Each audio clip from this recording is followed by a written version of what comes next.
Cockroach topic, ठीक है, जिसमें हमने जनरल कैरेक्टर्स बताए थे। सारे क्लियर हैं? जनरल कैरेक्टर्स बोलते जाओ।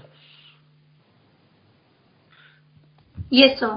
फिर मैंने आपको टाइप्स ऑफ कॉकरोच बताए थे। दो तरीके के कॉकरोच बताए थे, पेरिप्लानाटा अमेरिकाना और ब्लाटा ओरिएंटेलिस। Yes sir. इसके बाद मैंने आप लोगों को बताया था डिफरेंस बिटवीन पेरिप्लानाटा अमेरिकाना और ब्लाटा ओरिएंटेलिस के बीच में डिफरेंस बताया था। Yes sir. म्यूट कर दो, बस मैं आपका एक बार हल्का सा रिवीजन सा करा रहा हूँ, ये म्यूट कर दो। फिर मैंने हैबिट बताई थी कि कॉकरोच नॉक्टर्नल होता है, कर्सोरियल होता है, ठीक है, और टेरेस्ट्रियल होता है, ठीक है। इसके बाद मैंने इसके एक्सोस्केलेटन के बारे में बताया होगा आप लोगों को, क्लियर। जब एक्सोस्केलेटन कंप्लीट हो गया होगा तो फिर मैंने बॉडी बताई होगी। बॉडी में आपको मैंने डिवीजन ऑफ बॉडी बताया होगा, 3 पार्ट बताए थे, हेड, थोरैक्स और एब्डोमेन। क्लियर है? बोल ही नहीं रहे हो? Yes sir. ठीक है। Yes sir. इसके बाद बेटा मैंने हेड में, एक मिनट, हाँ, तो इससे सबसे पहले हमने हेड स्टार्ट किया होगा। तो हेड में मैंने आपको कहा था सेंसरी स्ट्रक्चर्स होती हैं। मैंने यहाँ पे सिंपल आई बताई होंगी आपको। उसके बाद मैंने आपको कंपाउंड आई बताई होंगी। Yes sir. कंपाउंड आई के बाद एंटीना बताया होगा, और एंटीना के बाद मैंने माउथ पार्ट्स के बारे में बताया होगा। Yes sir. ठीक है, चलिए। इसके बाद जब माउथ पार्ट्स कंप्लीट हो गए आपके, माउथ पार्ट्स के बाद मैंने फिर एब्डोमेन स्टार्ट किया, थोरैक्स स्टार्ट किया होगा, ठीक है। थोरैक्स में पहले मैंने विंग्स पढ़ाए होंगे आपको। मैंने कहा था बेटा म्यूट कर दो प्लीज, प्लीज म्यूट कर दो। हाँ, थोरैक्स रीजन में मैंने आपको बताया होगा कि विंग्स होते हैं जो कि 2 पेयर होते हैं। 1 पेयर मीजोथोरैक्स विंग्स होते हैं, 1 पेयर मेटाथोरैक्स विंग्स होते हैं। 1 पेयर मीजोथोरैक्स विंग्स को फोर विंग्स बोलते हैं, 1 पेयर मेटाथोरैक्स विंग्स को हाइंड विंग्स बोलते हैं। बताया था मैंने आप लोगों को सब? Yes sir. ठीक है। इस बार फिर आपको लेग के बारे में बताया होगा, ठीक है, पूरे एकदम अच्छे से नोट्स बने हुए हैं। थोरैक्स के बाद फिर मैंने आपको एब्डोमेन के बारे में बताया होगा, एब्डोमेन, ठीक है। और एब्डोमेन में मैंने आपको कहा होगा 3 स्ट्रक्चर दिखाई पढ़ाई लिखवाई होंगी, एनल सर्काई, एनल स्टाइल एंड गोनोपोफाइसिस, जिसको फैलोमियर्स बोलते हैं। बताया था? Yes sir. इसके बाद मैंने 2 ओपनिंग पढ़ाई थी, 2 एपरेचर पढ़ाए थे। एक एनस के बारे में पढ़ाया होगा एब्डोमेन में, और दूसरा पढ़ाया होगा मैंने आपको जेनाइटल एपरेचर के बारे में। क्लियर है? बोलो। Yes sir. इसके बाद मैंने आपको बताया होगा एनाटमी ऑफ कॉकरोच, जिसमें मैंने आपको सबसे पहले पढ़ाया होगा digestive system. Anatomy of cockroach में सबसे पहले डाइजेस्टिव सिस्टम के बारे में बताया है। और उसके बाद मैंने आपको पढ़ाया होगा रेस्पिरेटरी सिस्टम। बहुत अच्छे से नोट्स बने हुए हैं, एक बार पढ़ना है बस, सारे क्वेश्चन हो जाएंगे। इसके बाद respiratory system, respiratory system complete हो गया था हमारा। रेस्पिरेटरी सिस्टम कंप्लीट हो गया था। Yes sir. चलिए, तो आज हमारा स्टार्ट होना है सर्कुलेट। हाँ जी बेटा बोलो। सर एक बार मैकेनिज्म ऑफ रेस्पिरेशन दोबारा बता दो।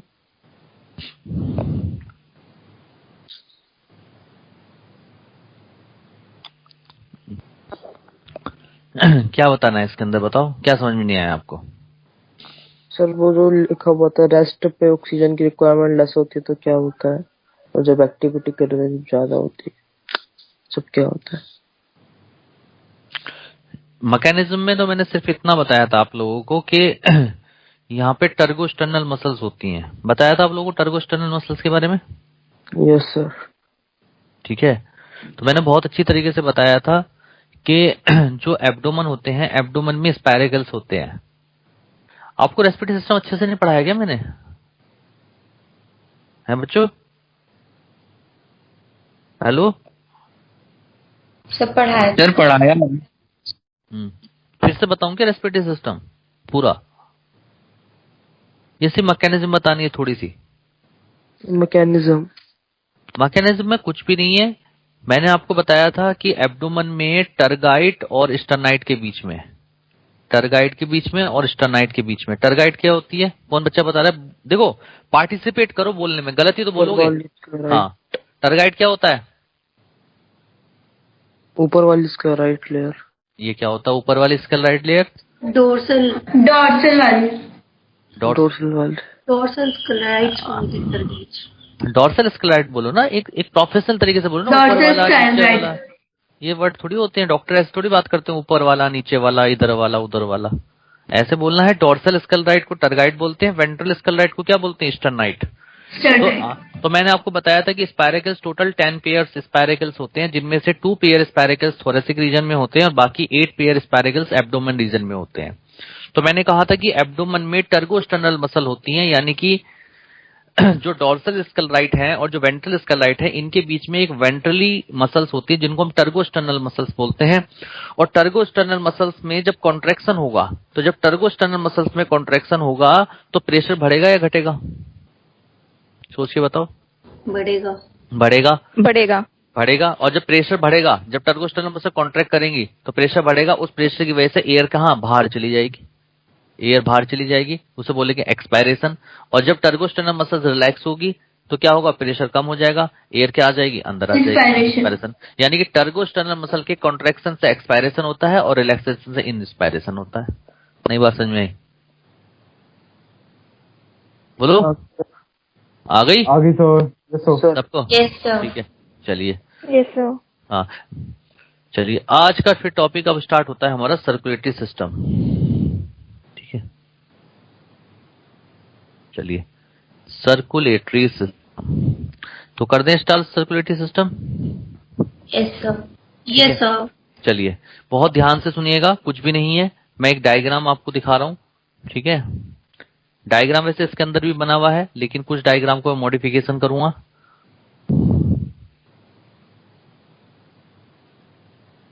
हाँ जी, दिखाई दे रहा है आपको डायग्राम सबको? Yes sir. Yes sir. चलिए अब देखिए, मैं डायग्राम को मॉडिफाई करूंगा ताकि आपको जो है चीजें बहुत अच्छे से दिखाई दें।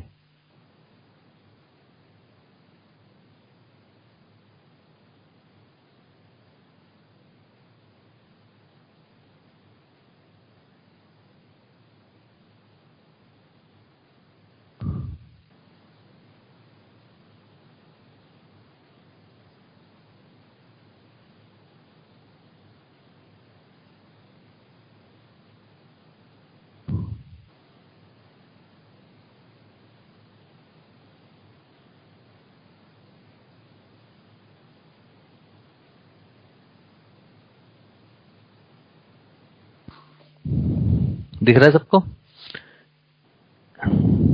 Yes sir. Yes sir. इसमें देखिए,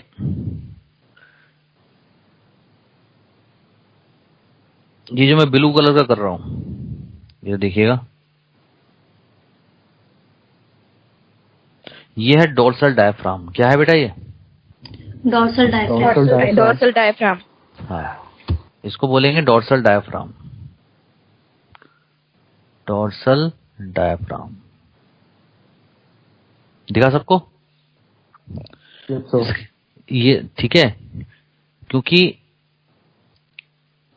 इधर वाली जो साइड होती है वो होती है डोर्सल, इधर वाली जो साइड होती है वो होती है वेंट्रल। तो डोर्सल साइड में डोर्सल डायफ्राम हो गया। सेम इसी तरीके से वेंट्रल साइड में क्या होगा? जल्दी बोलो। Ventral diaphragm. Yes, ventral diaphragm. रटना कुछ नहीं है, आराम से देखना है, समझ में सब आएगा। हाँ यस, इसको बोलते हैं वेंट्रल डायफ्राम। दिख गया वेंट्रल डायफ्राम सबको?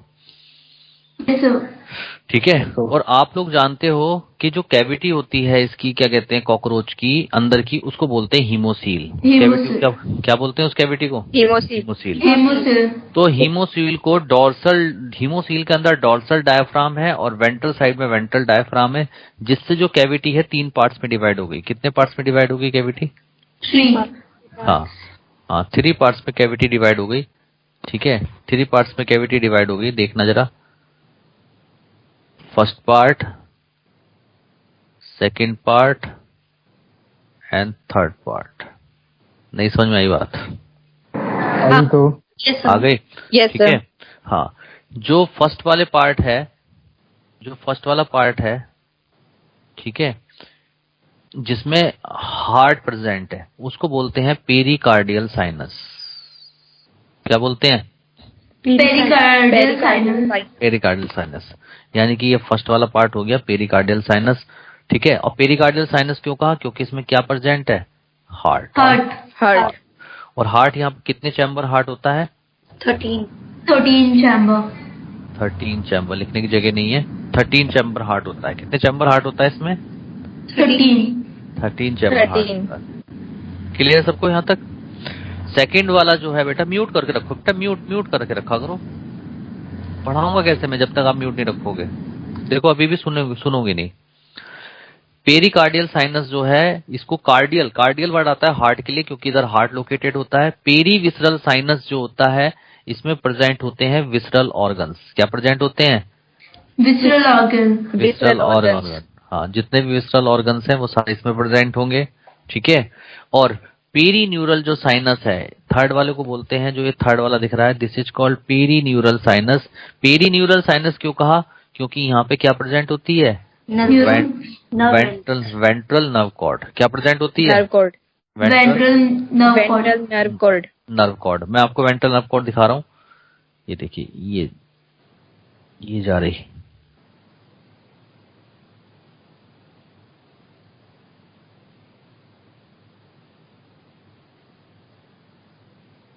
दिख रही है? Yes sir.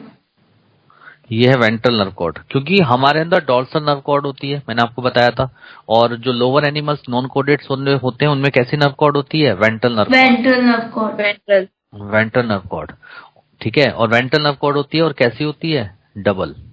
कैसी होती है? बोलो। वेंट्रल होती है और कैसी होती है? Double. डबल होती है और कैसी होती है? सॉलिड। क्लियर सब लोगों को? बोलो हाँ या ना? Yes. Yes. तो इस तरीके से 3 पार्ट्स में जो है अंदर की कैविटी डिवाइड हो गई। पेरिकार्डियल साइनस जिसके अंदर हार्ट लोकेटेड है, पेरीविसरल साइनस जिसमें विसरल ऑर्गन प्रेजेंट है, पेरीन्यूरल साइनस जिसमें नर्व कॉर्ड प्रेजेंट है। क्लियर आप लोगों को? चलिए अब आगे की बात समझते हैं। Yes sir. अब क्या होता है, मेरी बात को समझिएगा, बहुत धीरे धीरे करके चलेंगे, कोई जल्दीबाजी नहीं है। ठीक है, वरना कॉन्सेप्ट खराब हो जाते हैं। ठीक है, अब मैं हार्ट को बना रहा हूँ। ठीक है, अब मैं किसको बना रहा हूँ? हार्ट को। तो हार्ट, तो देखिए सबसे आगे से ग्रीन कलर से बना रहा हूं। ये हार्ट का फर्स्ट चैम्बर हो गया, हार्ट का सेकंड चैम्बर हो गया, हार्ट का थर्ड चैम्बर हो गया, फोर्थ चैम्बर हो गया, 5 चैम्बर हो गया, 6 चैम्बर हो गया, 7 चैम्बर हो गया, 8, 9, 10, 11, 12 और 13 चैम्बर हार्ट हो गया नहीं हो गया? बोलो हाँ या ना? Yes sir. ठीक है, 13 चैम्बर हार्ट हो गया। और जो हार्ट होता है, हार्ट के दोनों साइड में प्रेजेंट होती है ओपनिंग, जिसको हम नाम देते हैं ऑस्टिया। क्या नाम देते हैं? ऑस्टिया। Ostia. देखो दोनों साइड, ये एक रेड लगा दिया, एक रेड इधर, 1 पेयर ऑस्टिया होते हैं एक हार्ट के अंदर। देखो दिख रहा है नहीं दिख रहा है सबको? Yes sir. ये जो रेड कलर के मैंने बनाए हैं ये है ऑस्टिया। और कितने होते हैं नंबर में? एक हार्ट में कितने होते हैं ये? 1 पेयर। 1 पेयर। क्लियर सबको यहाँ तक? यहाँ तक का पॉइंट सबको क्लियर है? Yes sir. ठीक है, और इन तो यानी कि इनको जो बोलते हैं, ये क्या चीज थे? ये थे ऑस्टिया। ये ऑस्टिया है जो रेड कलर के हैं, देखो निशान लगा रखा है ना। और ऑस्टिया क्या है? Opening of heart. और हार्ट की जो ओपनिंग है जिसको हम ऑस्टिया कहते हैं, उसके चारों तरफ प्रेजेंट होते हैं वाल्व। क्या प्रेजेंट होते हैं उसके चारों तरफ? वाल्व्स। और वाल्व का काम क्या होता है? ऑस्टिया की ओपनिंग को कंट्रोल करना। ओपनिंग और क्लोजिंग को जो रेगुलेट करते हैं वो वाल्व करते हैं। क्लियर है यहाँ तक? Yes sir. ठीक है। हाँ, और बेटा हार्ट से एक ट्राईएंगुलर फैन शेप्ड मसल जुड़ी होती है। ट्राईएंगुलर कैसी फैन शेप्ड मसल जुड़ी होती हैं, जिनको हम बोलते हैं एलरी मसल्स। देखो ये रही एलरी मसल्स, दिख रही है सबको alary muscles? Yes sir. Yes sir. देखो जितनी विजिबिलिटी में ला सकता हूँ अलग अलग कलर से मैं लाने की कोशिश कर रहा हूँ पूरा।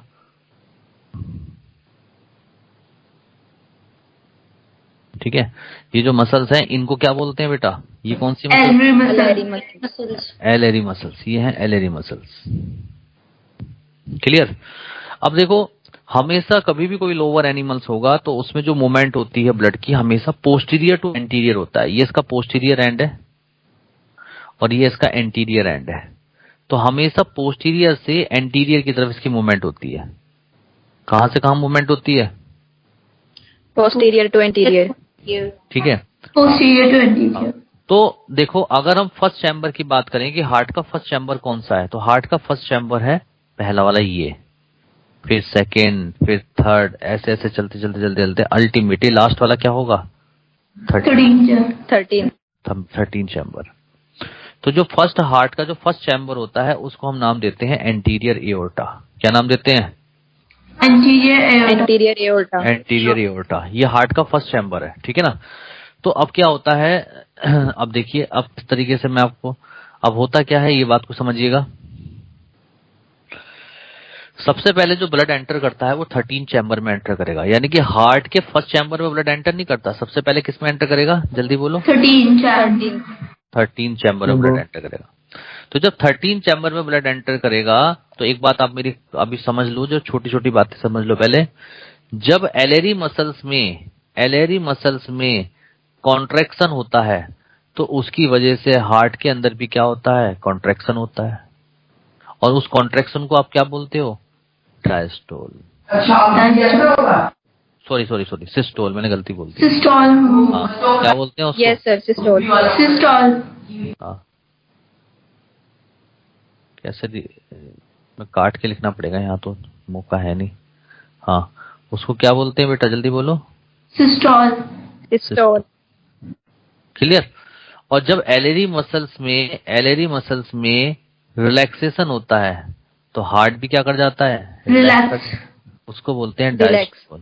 Diastole. Diastole. डायस्टोल यानी कि सिंपल सी एक वर्ड है कि डायरेक्टली प्रोपोर्शनल है, यानी कि एलेरी मसल्स में कॉन्ट्रैक्शन होगा तो हार्ट में भी कॉन्ट्रैक्शन होगा, और हार्ट में कॉन्ट्रैक्शन को बोलते हैं सिस्टोल। और अगर एलेरी मसल्स में रिलैक्सेशन होगा तो हार्ट में भी क्या होगा? रिलैक्सेशन होगा, उसको बोलेंगे diastole. Clear? Yes. Yes, sir. ठीक है। अब Yes, क्या sir. होता है, सबसे पहले जो ब्लड है वो आपके 13 जो कॉकरोच है उसके 13 चैम्बर के अंदर एंटर करेगा थ्रू ऑस्टिया के थ्रू। तो ऑस्टिया ओपन हुए और जो ये हैं क्या कहते हैं, जो ब्लड है वो 13 चैम्बर में फिल्ड हो गया। इसका मतलब 13 चैम्बर में क्या हो गया? डायस्टोल हो गया। 13 चैम्बर में क्या हो गया? Diastole. डायस्टोल हो गया। ठीक है। जब 13 चैम्बर पूरी तरीके से ब्लड से फिल्ड हो जाएगा, यानी कि कंप्लीट डायस्टोल हो जाएगा, तो उसके बाद 13 चैम्बर की जो एलेरी मसल्स हैं उनमें कॉन्ट्रैक्शन होगा। और जब एलेरी मसल 13 चैम्बर की एलेरी मसल्स में कॉन्ट्रैक्शन होगा तो 13 चैम्बर में भी क्या होगा? कॉन्ट्रैक्शन होगा, यानी कि सिस्टोल होगा। Systole. और सिस्टोल की वजह से प्रेशर इंक्रीज होगा और उस प्रेशर की वजह से ब्लड निकल के 13 चैम्बर से 12 चैम्बर में चला जाएगा। नहीं बात समझ में आई? आ गई सर। आ गई। तो 12 चैम्बर का फिर डायस्टोल स्टार्ट हो जाएगा और 13 चैम्बर का क्या होगा? सिस्टोल होगा। क्लियर है? Yes sir. ठीक है।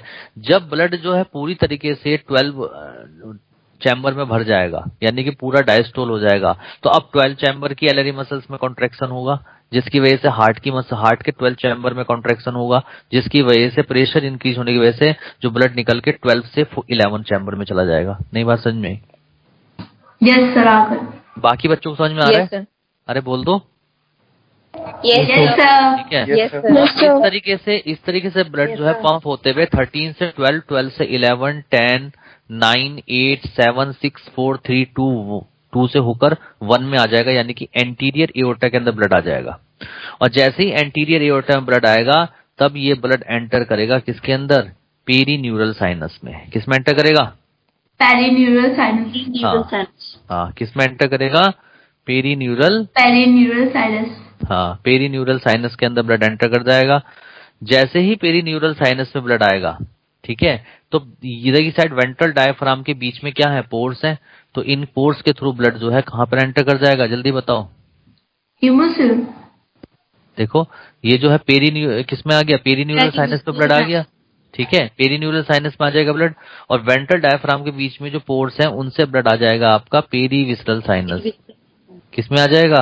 Perivisceral sinus. Perivisceral साइनस, और फिर पेरीविसरल साइनस से फिर वापस जो है बैक होके फिर पेरिकार्डियल साइनस में एंटर कर जाएगा और 13 चैम्बर में एंटर कर जाएगा, और इस तरीके से ब्लड जो है फ्लो करता रहेगा। नई बात समझ में आई? Yes, sir. अरे बोलिए। सर समझ? हाँ सर जो ओस्टिया प्रेजेंट होते हैं तो हाँ। उससे सर मतलब ब्लड कैसे वो नहीं होगा सर कि मतलब वो उनका ओपनिंग और क्लोजिंग का कैसे होता है सर? बताया तो था, वाल्व होते हैं उसके चारों तरफ जो उसे रेगुलेट करते हैं। Okay sir. वाल्व, ऑस्टिया जो है, ऑस्टिया की ओपनिंग के चारों तरफ वाल्व होते हैं जो उसकी ओपनिंग क्लोजिंग को कंट्रोल करते हैं, और ये वाल्व बने होते हैं मसल्स के। ठीक है, बताओ बेटा, क्लियर हुआ सब लोगों को circulatory system? Yes sir. Yes sir. ठीक है, चलिए अब Yes, sir. छोटे छोटे क्वेश्चन और मुझे बता दो। चलो इस तरीके से अगर सर्कुलेटरी सिस्टम आप देखते हो तो ये बताइए, जो कॉकरोच का जो ब्लड है वो कैसा होता है? कलर्ड होता है, कलरलेस होता है? आंसर देते जाइए। कलरलेस होता है। चलिए Colorless, sir. मैंने कलरलेस होता है, तो क्या रेस्पिरेटरी पिगमेंट प्रेजेंट है? No, sir. No. No sir. यानी कि रेस्पिरेटरी पिगमेंट अब्सेंट होता है। चलिए बहुत बढ़िया, जब आपको पता है रेस्पिरेटरी पिगमेंट अब्सेंट है जब, तो इसका मतलब ये गैसेस का ट्रांसपोर्ट नहीं करेगा। अरे बोलो, गैसेस का ट्रांसपोर्ट तो रेस्पिरेटरी पिगमेंट ही करता है। तो जब गैसेस का ये ट्रांसपोर्ट sir. ही नहीं करेगा तो क्या ये रेस्पिरेटरी सिस्टम में पार्टिसिपेट करेगा? No sir. No, sir. No sir. No, sir. Participate नहीं करेगा। क्लियर है सब लोगों को? बोलो हाँ या ना? Yes, अच्छा, sir. एक चीज और छोटी सी बात मैं बता देता हूँ। कॉकरोच का जो ब्लड होता है उसके अंदर फैगोसाइटिक सेल्स होती हैं जिनको हम नाम देते हैं हीमोसाइट सेल्स। क्या बोलते हैं? हीमोसाइट सेल। और हीमोसाइट सेल्स का काम क्या होता है बेटा? हीमोसाइट सेल्स पहली बात तो फैगोसाइटिक इन नेचर है, और दूसरा उनका काम होता है टिश्यू के अंदर जो वेस्ट प्रोडक्ट होते हैं उनको रिमूव करना। सेकंड फंक्शन वो होता है। तो दो फंक्शन हो गए, फैगोसाइटिक है और दूसरा काम क्या है? टिश्यू से टिश्यू के अंदर से वेस्ट को रिमूव करना। वेस्ट को रिमूव करना। करना। ये सारे काम हीमोसाइट सेल्स के हैं। क्लियर है सब लोगों को? Yes sir. Yes, sir. ठीक है, चलिए फिर इसका आप स्क्रीनशॉट ले लीजिए। ठीक है, आप अपना आपके पास होना चाहिए, कभी आपको पढ़ेंगे तो आप इसको देख के आपको याद आ जाएगा। आप स्क्रीनशॉट ले लो। आपका हो तो मेरे से बड़ा तो नहीं होगा ये, आप खुद से जूम कर लेना इसको। जूम कर लेंगे। हाँ, ले लिए सब लोगों ने? चले आगे। Yes, sir. तो देखिए यही डायग्राम यहाँ पे बना हुआ है। ठीक है, तो डायग्राम आपके पास ऑलरेडी हो गया। चलिए अब मैं एक एक पॉइंट पढ़ूंगा, आपको एक लाइन समझ में आएगी। देखो लिखा है, द सर्कुलेटरी सिस्टम और blood vascular system of cockroach is open type. कैसा होता है? Open type. Open type. अब एक बार बताइए, जब open type blood vascular system है तो ब्लड क्या ब्लड कैपिलरीज में फ्लो करेगा या नहीं करेगा? नहीं करेगा। नहीं करेगा। इसका मतलब ब्लड जो है डायरेक्टली बड़े बड़े लार्ज वेसल्स में जाएगा जिनको हम नाम देंगे साइनस। क्या नाम देंगे? साइनस। आपने देखा था अभी ब्लड तीन साइनस में गया था, pericardial sinus, perivisceral sinus, perineural sinus. तो ये साइनस क्या है? Yes, sir. ये साइनस क्या है? ये है ब्लड फिल्ड स्पेस। क्या है बेटा ये? Blood filled space. हमारी अगर बॉडी में आप देखो तो हमारी बॉडी की कैविटी में डायरेक्टली ब्लड नहीं है, हमारी बॉडी के अंदर ब्लड कैपिलरीज और ब्लड वेसल्स के अंदर है। लेकिन आर्थ्रोपोडा में क्या होता है, जो ब्लड होता है वो डायरेक्टली बॉडी के अंदर फिल्ड होता है, जिसको ठीक है डायरेक्टली बॉडी के अंदर फिल्ड होता है। और बॉडी के अंदर जो ब्लड फिल्ड होता है, जिन स्पेस में प्रेजेंट होता है, उन स्पेस को हम नाम देते हैं साइनस। क्या नाम देते हैं? साइनस। समझ में आ रहा है? ठीक है, Yes, sir. ठीक है। इसका मतलब ऐसे मान के चलो कि जैसे कॉकरोच की बॉडी को आप एक थैला मान लो, थैला मान लो, एक थैला है वो, उसके अंदर आपने ब्लड भर दिया, यानी कि हीमोलिम्फ भर दिया। ठीक है, तो डायरेक्टली हीमोलिम्फ भर दिया, तो जो उसमें थैले के अंदर जो स्पेस है, छोटे छोटे स्पेस हैं, उन स्पेस को आपने नाम दे दिया साइनस, जिसके अंदर ब्लड फिल्ड हो गया। ठीक है, अब उसके अंदर साइनस के अंदर क्या रखे हुए हैं? डायरेक्टली ऑर्गन्स रखे हुए हैं। तो डायरेक्टली ऑर्गन्स को क्या मिल जाएगी? ऑक्सीजन मिल जाएगी और डायरेक्टली CO2 निकल जाएगी। यानी कि यहाँ पर कोई भी रेस्पिरेटरी पिगमेंट की जरूरत नहीं है जो उसको ट्रांसपोर्ट करके लेके जाए। अरे क्लियर है? तो देखो लिखा है, द सर्कुलेटरी सिस्टम और blood vascular system of cockroach is open type, that is the blood does not flow in vessels और capillaries but moves through the internal open spaces called sinus, which comes in direct contact with body organs. वो directly contact में रहते हैं body organs के। Clear है सब लोगों को? Yes, sir. Yes sir. अगला पॉइंट है दिस सिस्टम कॉम्प्राइजेज द, 3-4 चीजें आप इसमें ब्लड वेस्कुलर सिस्टम में पढ़ोगे। पहला ब्लड, सेकंड पढ़ोगे हीमोसील जो उसके अंदर कैविटी है, थर्ड होता है हार्ट, और फोर्थ होता है एंटीरियर एओर्टा। ठीक है, तो सबसे पहले ब्लड पढ़ेंगे, फिर हीमोसील पढ़ेंगे, फिर हार्ट पढ़ेंगे, फिर एंटीरियर एओर्टा पढ़ेंगे। चलिए, तो सबसे पहले बात करते हैं ब्लड की, ब्लड और हीमोलिम्फ की। तो आप लोग जानते हो इसका ब्लड जो है कलरलेस होता है, ठीक है, और इसमें रेस्पिरेटरी पिगमेंट नहीं होता, और इसके अंदर एक हीमोसाइट सेल्स होती हैं जो फैगोसाइटिक सेल की तरह काम करती हैं, और दूसरा काम क्या होता है उनका, टिश्यू से वेस्ट प्रोडक्ट को रिमूव करना। क्लियर है सबको? रिमूव करना। Yes sir. क्लियर? और Yes, sir. ठीक है, और चूंकि इसके अंदर जो ब्लड होता है जिसको हम हीमोलिम्फ कहते हैं, चूंकि उसमें रेस्पिरेटरी पिगमेंट नहीं होता, इसीलिए जो कॉकरोच के अंदर जो ब्लड है वो रेस्पिरेटरी सिस्टम में पार्टिसिपेट नहीं करता। क्लियर? नहीं करता। तो देखो लिखा हुआ है Yes, sir. ब्लड और हीमोलिम्फ लिखा है, the haemolymph of cockroach consist of clear colourless plasma and numerous different type of cells called hemocyte cells which act as a phagocytes in removing the metabolic waste from tissues. Hemolymph is devoid of a respiratory pigment and hence it does not assist in respiration. इसलिए ये respiration में कोई भी असिस्टमेंट नहीं करता, कोई भी participation नहीं करता। क्लियर है सबको? Yes, sir. Yes sir. Yes, sir. चलिए, इसके बाद आती है हीमोसील। तो हीमोसील क्या है बेटा? हीमोसील वो कैविटी है Cavity. जिसके अंदर, बॉडी कैविटी है जिसके अंदर हीमोलिम्फ भरा हुआ है। क्या भरा हुआ है? हीमोलिम्फ। हीमोलिम्फ भरा हुआ है। और हीमोसील के अंदर जो हीमोलिम्फ भरा है, जो बड़े बड़े लार्ज स्पेस में भरा हुआ है, उस स्पेस को क्या बोलते हैं? Sinus. Sinus. Sinus. Perivisceral sinus. आप पेरीविसरल ना बोल के साइनस बोलो भाई, पेरिकार्डियल साइनस भी तो आएगा इसमें। पेरीविसरल साइनस, पेरी नहीं बोलते स्पेशल, आप पेरीविसरल साइनस क्यों बोल रहे हो? सो क्योंकि हीमोसेल तो वहीं पर है। हीमोसील तो पूरी है बेटा, पूरी बॉडी कैविटी है ना हीमोसील। तुम Body में। कंफ्यूज क्यों हो रहे हो? हीमोसील को Okay. हीमोसील पूरी की पूरी को हीमोसील कहा। उसमें 2 डायफ्राम होगा, एक डोर्सल डायफ्राम और एक वेंट्रल डायफ्राम, जिसने हीमोसील को 3 पार्ट में डिवाइड कर दिया। Pericardial sinus, perivisceral sinus, perineural sinus. नई बात समझ में आई? आगे। अरे बोलिए। Yes sir. Yes, sir. ठीक है, तो हीमोसील क्या है? देखिए लिखा है, the body cavity of cockroach is filled with blood and that is why preferred as haemocoel. चूंकि इसके अंदर हीमोलिम्फ भरा होता है, इसीलिए इसको प्रीफर्ड करते हैं haemocoel. The blood filled space are known as sinuses. क्या बोलते हैं उसको? साइनस। साइनस। Sinuses. चलिए, अगला आता है हार्ट। थर्ड था हार्ट। तो बेटा हार्ट कितने चैम्बर था? 13 chamber. 13 चैम्बर हार्ट होता है। 13 chamber funnel shaped contractile chambers होते हैं। ठीक है, ये हार्ट। ठीक है, तो लिखा है, it consist of elongated muscular tube lying along mid dorsal line of thorax and abdomen. ठीक है, the anterior end of this long narrow tube is open while posterior and is close. मतलब समझ में आया? जो पोस्टीरियर एंड है, यानी कि जो 13 चैम्बर है वो तो क्लोज होता है, और एंटीरियर वाला ओपन रहता है। केवल ऑस्टिया खुले रहते हैं उसमें, जिसके थ्रू ब्लड एंटर करता है। ठीक है, Yes, अगला sir. है, it consist of 13 funnel shaped contractile chambers are present. कितने चैम्बर है टोटल हार्ट के अंदर? 13. 13। ठीक है, अच्छा ये बताइए, जो कॉकरोच का हार्ट है वो कैसा है? Neurogenic, myogenic? न्यूरोजेनिक। न्यूरोजेनिक। ये बात मैंने बेटा, न्यूरोजेनिक मैंने और सर्कुलेटरी सिस्टम में ये बात बताई थी मैंने आपको, बहुत डिटेल में। आप भूल जाते हो, बहुत डिटेल में मैं हर चीज बता चुका हूं।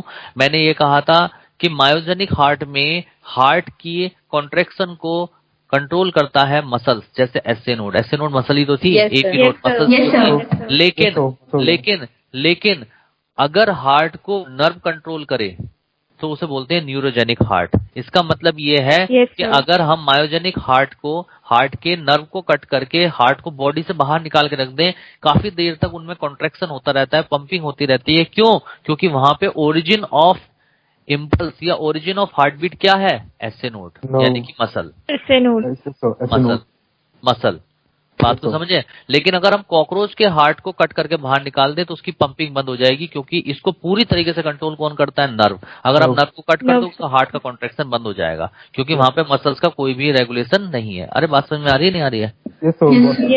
ठीक है। तो heart of cockroach is neurogenic, neurogenic heart. तो इतना याद रखो, नॉन कोडेड जितने भी हैं सभी का हार्ट न्यूरोजेनिक है, और जो कोडेट्स आते हैं इनमें मायोजेनिक है। क्लियर? चलिए अगला आता है last, anterior aorta. Anterior aorta क्या आता? First chamber of heart. Heart के फर्स्ट चैम्बर को हम एंटीरियर एओर्टा बोलते हैं, जो कहां प्रेजेंट होता है? हेड रीजन में। कहां प्रेजेंट होता है? Head region. और मैंने आपको बताया था कि जो हार्ट का पोस्टीरियर एंड होता है उस पे वन पेयर ओपनिंग प्रेजेंट होती है, जिनको हम बोलते हैं ऑस्टिया। और ऑस्टिया को कौन गार्ड करता है? गार्डेड बाय वाल्व, ओपनिंग और क्लोजिंग को रेगुलेट करता है। अरे बोलो यस या नो? देखो लिखा है, the first chamber of heart forms a single narrow tubular anterior aorta leading to sinus in head reason.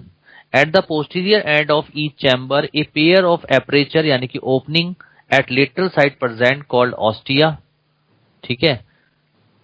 The heart receive blood from the sinus through ostia. मैंने आपको बताया था ना, बताओ हार्ट के अंदर ब्लड किसके थ्रू आएगा? ऑस्टिया के थ्रू ही तो आएगा भाई। ब्लड तो साइनस के अंदर भरा हुआ है, तो साइनस से हार्ट के अंदर ब्लड किसके थ्रू एंटर करेगा? ऑस्टिया के थ्रू एंटर करेगा। ऑस्टिया ओपनिंग है जो कि one pair lateral side of heart में प्रेजेंट होती है, और ऑस्टिया को चारों तरफ से गार्ड कौन कर रहा है?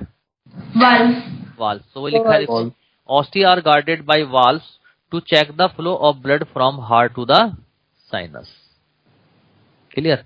अगला पॉइंट लिखा है, all the chamber of heart are interconnected, आपस में सारे जुड़े हुए हैं, and their opening are guarded by valves. This allow blood to pumped anteriorly only. मैंने आपको ये बात बता चुका हूं कि सारे चैम्बर एक दूसरे से कनेक्ट होते हैं, ठीक है, और ब्लड का फ्लो हमेशा पोस्टीरियर टू एंटीरियर होता है। अगला है, the blood flow heart is pumped into sinuses anteriorly by the contraction and relaxation of fan shaped muscles called एलरी muscles. मैंने आपको बताया था कि जो ब्लड का फ्लो है आगे की तरफ किसके थ्रू होता है? कॉन्ट्रैक्शन एंड रिलैक्सेशन ऑफ, बोलो, एलरी मसल्स की वजह से। क्योंकि जब एलरी मसल्स में कॉन्ट्रैक्शन होता है तो वो हार्ट में कॉन्ट्रैक्शन करा देता है, यानी सिस्टोल करा देता है। जब एलरी मसल रिलैक्स हो जाती हैं तो हार्ट की मसल्स भी डायस्टोल हो जाता है। क्लियर है सबको? Yes sir. चलिए अगला सिस्टम जो कॉकरोच का आता है वो है एक्सक्रीटरी सिस्टम। तो ये बताइए, क्या आपको सर्कुलेटरी सिस्टम अच्छे से क्लियर हो गया? ठीक है। चलिए अब बात करते हैं एक्सक्रीटरी सिस्टम की। देखो छोटी छोटी बातें, देखो रटने की कोई जरूरत नहीं होती। What is the meaning of excretory system? Excretion क्या मीनिंग है एक्सक्रीशन का? नहीं, ऐसे कहते हैं, देखो दो फंक्शन होते हैं एक्सक्रीटरी ऑर्गन के, या मेटाबॉलिक वेस्ट को सर रिमूव करना बॉडी से। हाँ वो बात तो ठीक है, लेकिन मैं जिस तरीके से बैलेंस को भी तो सुन लो। एक काम करो, तुम लोग बोल लो, सब पहले तुम बोल लो। तो सर आप कंटिन्यू करो सर। बोल लो, तुम बोलो पहले। बता तुम ठीक रहे हो, लेकिन मुझे भी बोलने का, मुझे भी तो क्रिकेट मैच खेलने का मौका दो। आपको बैटिंग करनी है। कहने का मतलब ये है कि कहीं भी क्वेश्चन आ जाए एक्सक्रीटरी ऑर्गन का या एक्सक्रीशन का, इसका पर्पज क्या है, क्या एम है? दो काम होते हैं। पहली बात तो बॉडी से जितने भी नाइट्रोजन वेस्ट है उसको रिमूव करना, यानी कि एक्सक्रीशन में हेल्प करते हैं। और दूसरा, बॉडी के अंदर जो एक्सेस ऑफ वाटर होता है उसको बॉडी से एलिमिनेट करना, यानी कि ऑस्मो रेगुलेशन का काम भी करते हैं। यानी कि दो फंक्शन हो गए इसके, एक हो गया एक्सक्रीशन और एक हो गया ऑस्मो रेगुलेशन। क्लियर? तो जब एक्सक्रीशन करेगा तो एक्सक्रीशन में ये क्या क्या चीज निकालेगा? पहली चीज तो नाइट्रोजन वेस्ट जो बॉडी के अंदर है वो रिमूव करेगा हीमोलिम्फ से। दूसरा, उसके अंदर जो इनऑर्गेनिक साल्ट्स हैं या इनऑर्गेनिक मटेरियल है जो एक्सेस में, वो रिमूव करेगा। और साथ ही साथ उसके अंदर जितने भी वाटर, जो एक्स्ट्रा वाटर है, उसको रिमूव करेगा। ठीक है? तो देखो वही चीज यहाँ पे लिखी हुई है, देखो लिखा हुआ है, it regulate the amount of nitrogen waste, nitrogenous material को ये रेगुलेट करता है। इनऑर्गेनिक साल्ट्स जो बॉडी के अंदर एक्सेस हो जाते हैं उनको रिमूव करता है। And water in haemolymph so help in excretion and osmo regulation. किसमें हेल्प करता है ये? एक्सक्रीशन में और ऑस्मो रेगुलेशन। यानी कि अगर आपसे किडनी का फंक्शन पूछा जाए तो किडनी के भी दो ही फंक्शन होगा, एक तो एक्सक्रीशन और एक ऑस्मो रेगुलेशन। जो यूरिन बनाता है वो किडनी तो बनाता है ताकि एक्सेस ऑफ वाटर निकल जाए। ठीक है? हाँ, चलिए अगला। अब excretory system include the following. सबसे पहले कौन कौन सी स्ट्रक्चर एक्सक्रीशन में पार्टिसिपेट करती हैं कॉकरोच में? सबसे पहले करती हैं मेलपीजियन ट्यूब्यूल्स। कौन पार्टिसिपेट करती हैं? Malpighian tubules. याद करो जब मैंने डाइजेस्टिव सिस्टम पढ़ाया था इसके अंदर, तो मैंने Yes, sir. मेलपीजियन ट्यूब्यूल की कोई पोजीशन बताई थी, कहाँ पर जाए? Yes sir. कहाँ पर? So lateral side. इलियम की से पहले मिडगट के बाद। मिडगट और ईएस रीजन में होते हैं sir. Yes sir, yes sir. हो गई तैयारी तुम्हारी? तुम तो बहुत अच्छी तैयारी कर रहे हो, इतने आसान आसान क्वेश्चन नहीं बता पा रहे हो। So, मैंने आपको बताया था मिडगट और जंक्शन हाइंडगट ऑफ के मिडगट एंड हिंडगट पे होते हैं ये। हाँ, जो मिडगट और हाइंडगट का जो जंक्शन होता है उस पे जो होती हैं 100 से 150 100 to 150 yellowish in colour, Yellow color. Yellow colour की, ठीक है, ब्लाइंड ट्यूब्यूल्स होती हैं जो कि फाइन होती हैं। फाइन मतलब बहुत पतली पतली होती है, फाइन होती पतली। हैं, अनब्रांच्ड होती हैं, अनब्रांच्ड, उसमें ब्रांचिंग नहीं होती, ट्यूब्स होती हैं। और उन ट्यूब्यूल का काम क्या होता है? वो हीमोलिम्फ से क्या करते हैं? नाइट्रोजन वेस्ट को एब्जॉर्ब करती रहती हैं और फिर नाइट्रोजन वेस्ट को एब्जॉर्ब करके ये मेलपीजियन ट्यूब्यूल उसको किस में कन्वर्ट कर देती हैं? यूरिक एसिड में कन्वर्ट कर देती हैं। किस में कन्वर्ट कर देती हैं? Uric acid. Uric acid. चूंकि यूरिक एसिड में कन्वर्ट करती हैं इसीलिए कॉकरोच यूरिकोटेलिक है। नई बात समझ में आई? Yes sir. और मेलपीजियन ट्यूब्यूल के अंदर जो एपिथेलियम होती है वो ग्लैंडुलर एपिथेलियम होती है और उस ग्लैंडुलर एपिथेलियम के अंदर सीलिएटेड सेल्स होती हैं जिनमें सीलिया प्रेजेंट होते हैं, जिसकी वजह से उन सीलिया की वजह से ही ये एब्जॉर्प्शन कर पाते हैं हीमोलिम्फ से। नई बात समझ में आई? Yes sir. यस अभी सर। तो तो देखो सारे पॉइंट्स यहाँ लिखे मिलेंगे। देखो these are attached to the alimentary canal at the junction of midgut and hindgut, बता दिया ये। अगला है दीज आर फाइन, ये पतली होती हैं, लॉन्ग लंबी होती हैं, अनब्रांच्ड येलोइश ब्लाइंड ट्यूब्यूल्स होती हैं। ब्लाइंड ट्यूब्यूल्स का मतलब एक एंड से क्लोज होती हैं, lying freely in the haemolymph, और हीमोलिम्फ पे फैली रहती हैं। These are 100 to 150 in number, इनका नंबर 100 से 150 होता है। And each tubule is lined by glandular epithelium with characteristic ciliated cells. मैंने आपको कहा था कि ये किससे लाइंड होती हैं? ग्लैंडुलर एपिथेलियम से लाइंड होती हैं और इनके अंदर क्या प्रेजेंट होती हैं? सीलिएटेड सेल्स प्रेजेंट होती हैं। ठीक है, चलिए फंक्शन क्या है इनका? मैंने आपको बताया था मेलपीजियन ट्यूब्यूल का फंक्शन क्या है। ये हीमोलिम्फ से नाइट्रोजन वेस्ट को एब्जॉर्ब करेंगे और किसमें कन्वर्ट कर देंगे? जल्दी बोलो। Uric acid. यूरिक एसिड में। तो देखो लिखा है they absorb nitrogen waste product and convert them into uric acid which is excreted through hindgut. जो हाइंडगट के थ्रू क्या हो जाता है? एक्सक्रीट हो जाता है। कैसे? मेलपीजियन ट्यूब्यूल ने क्या किया? हीमोलिम्फ से जो है नाइट्रोजन वेस्ट को एब्जॉर्ब कर लिया और बना दिया यूरिक एसिड, और उस यूरिक एसिड को फिर वो मिक्स कर देता है अनडाइजेस्टेड फूड के अंदर। किसमें डाल देगा? Undigested food. हाँ, और अनडाइजेस्टेड फूड इलियम में जाएगा, फिर कोलोन में जाएगा, फिर रेक्टम में, फिर एनस रिमूव हो जाएगा। तो इस तरीके से जो है क्या हो जाएगा? हाइंडगट की हेल्प से एक्सक्रीशन हो जाएगा। नई बात समझ में आई? Yes sir. Yes sir. Therefore cockroach is uricotelic, इसीलिए कॉकरोच जो है कैसा है? यूरिकोटेलिक। ठीक है, चलिए ये तो मेन ऑर्गन हो गया इसका, एक्सक्रीटरी ऑर्गन कॉकरोच का। और भी स्ट्रक्चर होती है जो एक्सक्रीशन में पार्टिसिपेट करती हैं, जैसे फैट बॉडी। अगला क्या है? Fat body.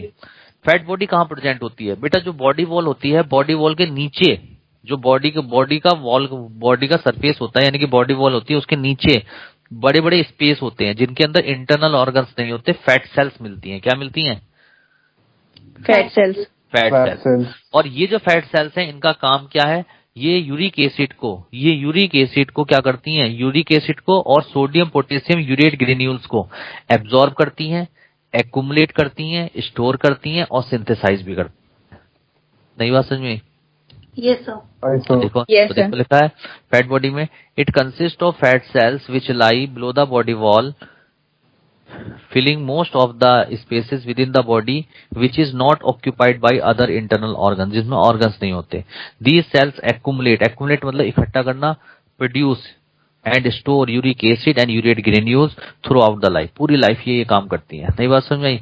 ये यूरिक एसिड का फॉर्मेशन भी करेंगे, यानी कि प्रोड्यूस भी करेंगे, उसका एक्युमुलेशन भी करेंगे, उसका स्टोरेज भी करेंगे। नई बात समझ में आई? Yes sir. सर हाँ, ये वाला पॉइंट बता दो, वो जो आपने बताया not occupied by any internal organ. बेटा मेरे बच्चे, मेरा दिमाग से काम लेना है बच्चे, कुछ है थोड़ी इसमें। एक बॉडी वॉल है, बॉडी वॉल के नीचे स्पेस जो है, body wall, you know body wall? Yes sir. Lining body की है, lining of body, yes, body wall. तो बॉडी वॉल के जो नीचे का स्पेस होता है वो खाली होता है, उसमें कोई इंटरनल ऑर्गन नहीं होता, उसमें केवल फैट सेल्स होती है। और फैट सेल्स का काम क्या होता है? यूरिक एसिड को स्टोर करना और सिंथेसाइज करना। डेट्स ओके, नहीं बात समझ में आई? आ गए सर। जैसे हमारे अंदर एरियोलो कनेक्टेड टिश्यू और एडिपोज कनेक्टेड टिश्यू होते हैं, ऐसे ही होता है। ठीक है, ठीक है। ठीक है। हाँ, तो चलिए अगला, नेफ्रोसाइट। नेफ्रोसाइट्स क्या होती हैं? देखिए, अभी मैंने आपको डोर्सल डायफ्राम का जिक्र किया था। डोर्सल साइड में डोर्सल डायफ्राम होता है और वेंट्रल साइड में वेंट्रल डायफ्राम होता है। बताया था dorsal diaphragm. Yes sir. Yes, sir. Dorsal diaphragm के पास में, डोर्सल डायफ्राम से अटैच कुछ सेल्स होती हैं, उन सेल्स को हम नाम देते हैं नेफ्रोसाइट सेल्स। और ये नेफ्रोसाइट सेल्स जो होती हैं शेप में होती हैं ओवॉइड। कैसी शेप होती है इनकी? ओवॉइड, अंडे जैसी शेप होती है इनकी, ठीक है। और लार्ज होती हैं और कैसी होती हैं? कलरलेस होती हैं, इनका कलर नहीं होता। और ये बाई न्यूक्लिएटेड होती है, एक सेल के अंदर 2 न्यूक्लियस प्रेजेंट होते हैं, ठीक है। और ठीक है, बात समझ में आ रही है नहीं आ रही है? Yes, sir. ठीक है, मैं फिर से बता देता हूँ। डोर्सल डायफ्राम, आप लोग डोर्सल डायफ्राम याद है? भूल गए? याद है Yes, sir. मुझे याद है actually सर। याद है ऐसा लगता है, जैसे भूल जाते हो, मुझे ऐसा लगता है। तो डोर्सल डायफ्राम, क्योंकि बेटा विजुअलाइजेशन बहुत जरूरी है, ठीक है, तभी चीजें अब या तो रट लो या समझ लो। भाई डोर्सल डायफ्राम है, डोर्सल डायफ्राम से लगी हुई जो सेल्स होती हैं उनको नेफ्रोसाइट सेल्स बोलते हैं। और नेफ्रोसाइट सेल्स का काम होता है यूरिक एसिड को स्टोर करना। That's all. Yes sir. नई बात समझ में आई? तो अगर नेफ्रोसाइट Yes, की sir. पोजीशन बताएं तो कहाँ बताओगे आप? Dorsal. Sir. Dorsal diaphragm. Dorsal diaphragm से connected. Nephrocyte dorsal cells, diaphragm से अटैच्ड। हाँ yes, nephrocyte cells attach to the dorsal diaphragm. Dorsal diaphragm. Dorsal diaphragm से जो सेल्स अटैच होती हैं उनको नेफ्रोसाइट सेल्स कहते हैं। और ये सेल देखने में ओवॉइड होती हैं, बाई न्यूक्लिएटेड होती हैं, यानी कि एक सेल के अंदर एक से ज्यादा न्यूक्लियस होते हैं, यानी कि 2 न्यूक्लियस होते हैं। ये कलरलेस होती हैं, ठीक है। उनका काम होता है स्टोर यूरिक एसिड। क्लियर? तो वो चीज यहाँ पे लिखा हुआ है कि these are large colorless ovoid binucleated cells attached to the dorsal diaphragm in the body cavity. They also store uric acid. चूंकि ये यूरिक एसिड का स्टोर करते हैं तो ऑब्वियस सी बात है एक्सक्रीशन में पार्टिसिपेट करते हैं। नई बात समझ में आई? Yes sir. Yes, sir. चलिए, अगली ग्लैंड का नाम आता है यूरिकोज ग्लैंड। कौन सी ग्लैंड आती है अगली? Uricose gland. Uricose gland. Uricose gland. अच्छा ये बताइए, आज से पहले आपने कभी कॉकरोच पढ़ा है? Yes sir. Yes sir. तो आपने कभी मशरूम ग्लैंड पढ़ी है मेल कॉकरोच के अंदर? Yes sir. ठीक है, अभी आएगा भी टॉपिक, ठीक है ना। तो जो मेल जो कॉकरोच होता है उनमें मशरूम ग्लैंड मिलती है। और मशरूम ग्लैंड की जो पेरिफेरी होती है, यानी कि जो आउटर पार्ट होता है, उसमें प्रेजेंट होती है यूरिकोज ग्लैंड। तो यूरिकोज ग्लैंड की पोजीशन क्या हो गई? Present at the periphery of mushroom gland in male cockroach. क्या पोजीशन हो गई? Periphery of mushroom gland in male. Periphery of mushroom gland. Periphery of mushroom gland in male cockroach. Male cockroach. Male cockroach of some species. हर species का male cockroach नहीं, कुछ ही species के male cockroach के अंदर मशरूम ग्लैंड के periphery पे यूरिकोज ग्लैंड मिलती हैं। और इन यूरिकोज ग्लैंड का काम क्या होता है? यूरिक एसिड का सिंथेसिस करना, यानी कि यूरिक एसिड बनाने में हेल्प करती है। नई बात समझ में आई? तो देखो वही चीज लिखी है, male cockroach of some species possess uricose glands on the periphery of mushroom glands. These glands synthesis uric acid. Clear? Sir ये दोनों Yes, sir. पे मिलता है? हैं? दोनों की पेरिफेरी पे मिलता है? अट्रिकुलर मेजरस और ब्रिवियोरस के? हैं? क्या? सर मशरूम ग्लैंड को अट्रिकुलर भी ग्लैंड बोलते हैं ना, हाँ, तो उसकी सर दोनों पेरिफेरी पे मिलता है, मेजोरस और ब्रिवियोरस की, कि सिर्फ बाहर वाली पे मिलेगा? बाहर वाले मिलेगा, पेरिफेरल पार्ट में मिलेगा ना बेटा। ठीक है सर। हाँ। चलिए अगला आता है नर्वस सिस्टम। अगला टॉपिक क्या है कॉकरोच का? फीमेल में नहीं होता। या मैंने बताया मेल कॉकरोच में होता है, मेल कॉकरोच में होता है, फीमेल कॉकरोच में नहीं, क्योंकि मशरूम ग्लैंड ही मेल कॉकरोच में मिलती हैं। रिप्रोडक्टिव ऑर्गन उसका। अरे ठीक है, हाँ। चलिए अगला आता है नर्वस सिस्टम। ठीक है, चलिए नर्वस सिस्टम पे तो बताइए, सर्कुलेटरी सिस्टम और एक्सक्रीटरी सिस्टम क्लियर हो गया आपको? Yes Yes, sir. अब नर्वस सिस्टम की बात करते हैं। देखो बेटा, देसी तरीके से बातें करो, चीजें समझ में आएंगी।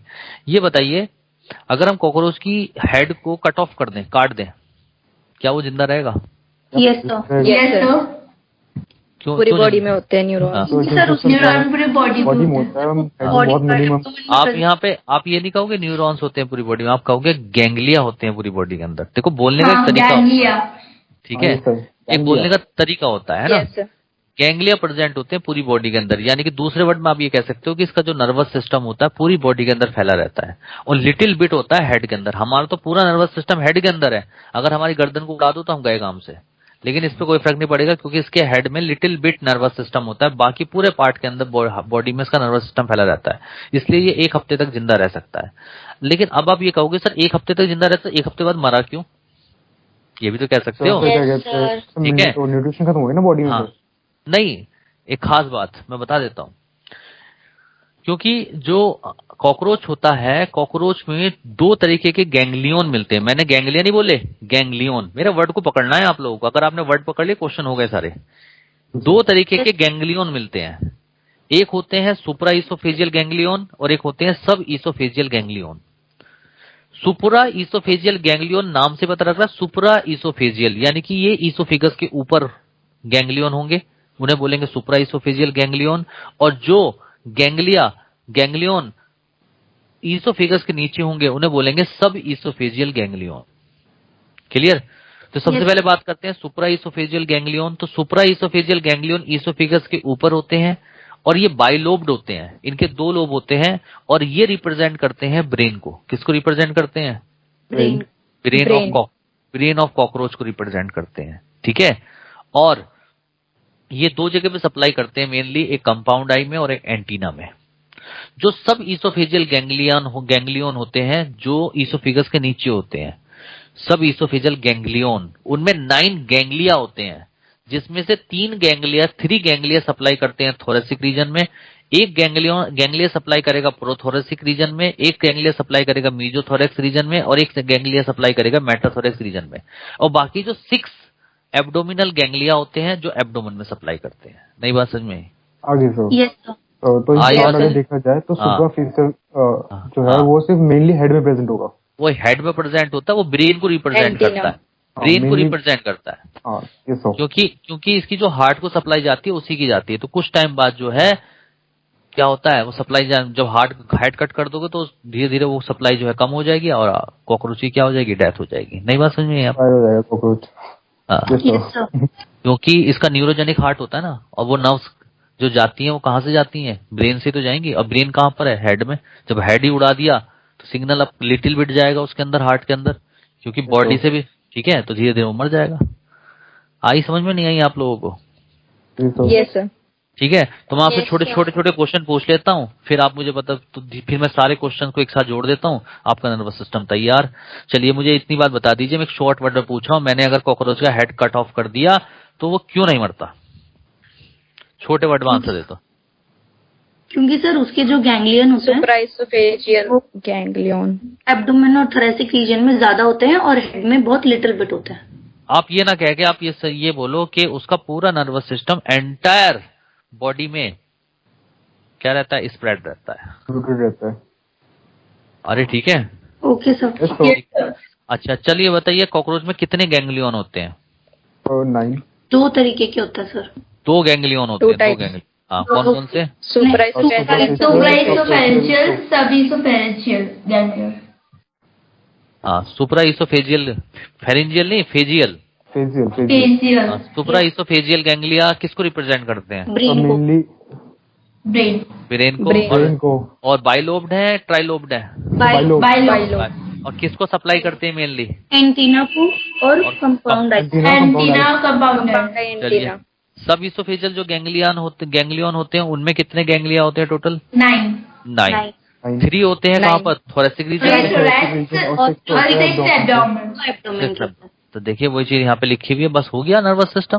देखो लिखा था nervous system of cockroach is spread throughout the body. Clear? अगला point, the head holds a bit of nervous system. मैंने कहा था ना थोड़ा सा होता है, a bit of nervous system, while the rest is situated along the ventral part of its body. Ventral part of its body क्यों कहा? क्योंकि नर्व कॉर्ड कहाँ होती है? वेंट्रल साइड में, याद करो। So Yes, sir. now you understand that if the head of cockroach is cut off, it will still live for as long as 1 week, यानी कि 1 हफ्ते तक वो जिंदा रह सकता है। क्लियर है ये बात? अगला point, the nervous system of cockroach consist of series of fused segmentally arranged ganglion joined by paired longitudinal connectives on the ventral side. एक होता है supraesophageal ganglion. It is represented as brain of cockroach, which is large bilobed mass located in the head above esophagus. It supply nerves to the antenna and compound eye. Clear सबको? Yes, sir. Yes, sir. इसके बाद आता है सब esophageal ganglion. ठीक है, it lies below oesophagus, ये oesophagus के नीचे होता है। These ganglion are connected together by paired longitudinal connectives on the ventral side. ठीक है, it bears total 9 ganglia, 3 on thoracic region and 6 on abdominal region. बताइए क्लियर हुआ नहीं हुआ? Yes, sir. Yes, sir. ऐसा क्या पॉइंट इसमें टॉपिक लगता है आपको जिसमें आप इतना घबराते हो कि सर कॉकरोच पढ़ना है? मुझे आप एक चीज ऐसी बताइए, अगर कोई भी चीज आपको समझ में आ रही है ना, तो वो चीज समझ लो वो चीज आपकी बहुत पक्की हो रही है, और जो चीज समझ में नहीं आ रही है, जो चीज आप रट रहे हो, ये बात मान के चलो आप एग्जाम में वो क्वेश्चन गलत करोगे ही करोगे। चीजों को फील करके पढ़ना है। अगर आप जैसे फिजियोलॉजी पढ़ रहे हो, डाइजेस्टिव सिस्टम पढ़ रहे हो, तो अपने आप से रिलेट करके पढ़ो उसे। देखो आपका इंटरेस्ट भी क्रिएट होगा और कहीं ना कहीं वो टॉपिक आपका स्ट्रांग हो जाएगा। हम सुनो, हम एक दौड़ में लगे रहते हैं, हम सिर्फ पढ़ने में लगे रहते हैं, हम ये बात उसको समझ के नहीं पढ़ना चाहते। अगर एक बार समझ के पढ़ ले तो हर बार वो चीज याद रहती है। हाँ जी बेटा बोलो। सर कॉर्पोरा लाटा और कॉर्पोरा कार्डिया का सर नर्वस में नहीं पढ़ना हमें? नहीं, आगे आएगा वो पढ़ेंगे, उसमें पढ़ेंगे मेटामॉर्फोसिस में, एम्ब्रियो डेवलपमेंट में। Okay sir. प्रोथोरेसिक ग्लैंड और कॉर्पोरा लाटा आएगा सब। ओके सब स्टेप टू स्टेप आएगा। अभी तक मैंने आपको एनाटॉमी में डाइजेस्टिव सिस्टम पढ़ा दिया, इसका रेस्पिरेटरी सिस्टम पढ़ा दिया, सर्कुलेटरी सिस्टम पढ़ा दिया, एक्सक्रीटरी सिस्टम पढ़ा दिया, नर्वस सिस्टम। अब क्या आ गया? Sensory system. या सेंसरी ऑर्गन। तो कौन कौन से सेंसरी ऑर्गन होते हैं? The sense organ of cockroach are. तो बेटा पहली बात तो जितने भी सेंसरी ऑर्गन होते हैं सारे कहाँ प्रेजेंट होते हैं? हेड रीजन में प्रेजेंट होते हैं। ठीक है, जैसे एंटीना था, जैसे सिंपल आई था, जैसे कंपाउंड आई थी, उसके बाद क्या था बेटा? मैक्सिलरी पल्प और लेबियल पल्प था, और एनल सर्काई थे। ठीक है, एनल सर्काई। इस तरीके से सब चीजें डिजाइन करवाई है ना कि आप आराम से बैठ के पढ़ सकते हो। देखो याद करो, मैंने आपको बताया था एंटीना के ऊपर कौन कौन से रिसेप्टर्स बताए थे मैंने? कौन बता रहा है? टैक्टाइल और olfactory receptor। हाँ, टीप के बता दिया है ना? नहीं सर याद था। अच्छा याद था। हाँ चलिए टैक्टाइल रिसेप्टर और ऑल्फैक्टरी रिसेप्टर प्रेजेंट होते हैं। टैक्टाइल रिसेप्टर से किसका पता लगता है? टच का पता लगता है, और ऑल्फैक्टरी रिसेप्टर से स्मेल का पता लगता है। ठीक है, अच्छा एक चीज और, एंटीना का काम क्या था या फंक्शन क्या था? कौन बच्चा बता रहा है? फूड को और उसको, हाँ, सर्चिंग ऑफ फूड। किसी भी और किसी पहला फंक्शन हाँ फूड को सर्च करना, और दूसरा फंक्शन क्या था इसका कि अगर इसके सामने कोई ऑब्जेक्ट है, इन फ्रंट साइड में अगर कोई ऑब्जेक्ट है तो उसको आइडेंटिफाई करना। ठीक है, क्योंकि इसके पास टैक्टाइल रिसेप्टर है, ये टच करके पता लगा लेता है कि सामने ऑब्जेक्ट है। ठीक है, तो ये दो काम इसके होते हैं। ठीक है, चलिए सिंपल आई और कंपाउंड आई के अंदर, दोनों के अंदर फोटो रिसेप्टर्स प्रेजेंट होते हैं, जिसकी वजह से लाइट को ये डिटेक्ट करते हैं, लाइट रेस को डिटेक्ट करते हैं। और मैंने आपको बताया था सिंपल लाइट का काम होता है, सिंपल आई कभी भी इमेज फॉर्मेशन नहीं होती, ये check the intensity of light, light की इंटेंसिटी को चेक करते हैं। जबकि कंपाउंड आई के दो फंक्शन होते हैं, एक कंपाउंड इमेज बनाना और दूसरा मूवमेंट ऑफ ऑब्जेक्ट को आइडेंटिफाई करना, मोशन, वही एक ही बात। ठीक है, अगला बेटा माउथ पार्ट में मैंने आपको बताया था मैक्सिलरी पल्प और लेबियल पल्प के ऊपर होते हैं गस्टेटरी रिसेप्टर, यानी कि टेस्ट रिसेप्टर होते हैं, जिसके थ्रू कॉकरोच डिटेक्ट करता है टेस्ट को। एनल सर्काई के ऊपर मैंने आपको बताया थे फोनो रिसेप्टर या ऑडिटरी रिसेप्टर्स होते हैं, जिसकी वजह से डिटेक्ट वाइब्रेशन ऑफ साउंड, ये साउंड की वाइब्रेशन को डिटेक्ट करता है। अरे क्लियर है? Yes sir. Yes sir. अच्छा, अब बेटा मैंने आप लोगों को ये सारे पॉइंट्स मैंने आपको बता रखे हैं। इन चारों पांचों जो मैंने आपको सेंस ऑर्गन बताए हैं, बताइए इसमें मोस्ट इंपोर्टेंट जो सेंस ऑर्गन था वो क्या था? कंपाउंड आई। क्या था? कंपाउंड आई, जो कि कहाँ प्रेजेंट होती है? डोर्सल सरफेस ऑफ हेड में प्रेजेंट होती है, ब्लैक कलर की होती है, किडनी शेप्ड होती है, और एक कंपाउंड आई के अंदर 2000 ओमेटिडिया होते हैं। 2000 डोर्सल लेटरल होता है ना? Yes sir. क्या चीज, हाँ डोर्सोलेटरल, अगर इसकी सही पोजीशन बताएं तो डोर्सोलेटरल बोलोगे, Dorsolateral। ठीक है। हाँ, और इसमें एक आई के अंदर 2000 विजुअल एलिमेंट्स और यूनिट्स होते हैं जिनको हम नाम देते हैं ओमेटिडिया। और मैंने आपको बताया था एक ओमेटिडिया क्या बनाती है, एक ओमेटिडियम एक इमेज बनाती है। तो अगर 2000 ओमेटिडियम है तो 2000 क्या बनेंगी, इमेज बनेंगी, जिसको हम नाम देंगे कंपाउंड इमेज, और इस रीजन को हम नाम देंगे मोज़ेक रीजन। तो देखो लिखा है the most important sense organ in cockroach are a pair of large sessile compound eyes which are situated at the dorsal surface of head. These eyes are black and kidney shaped. Each compound eye consists of 2000 visual elements or units called ommatidia.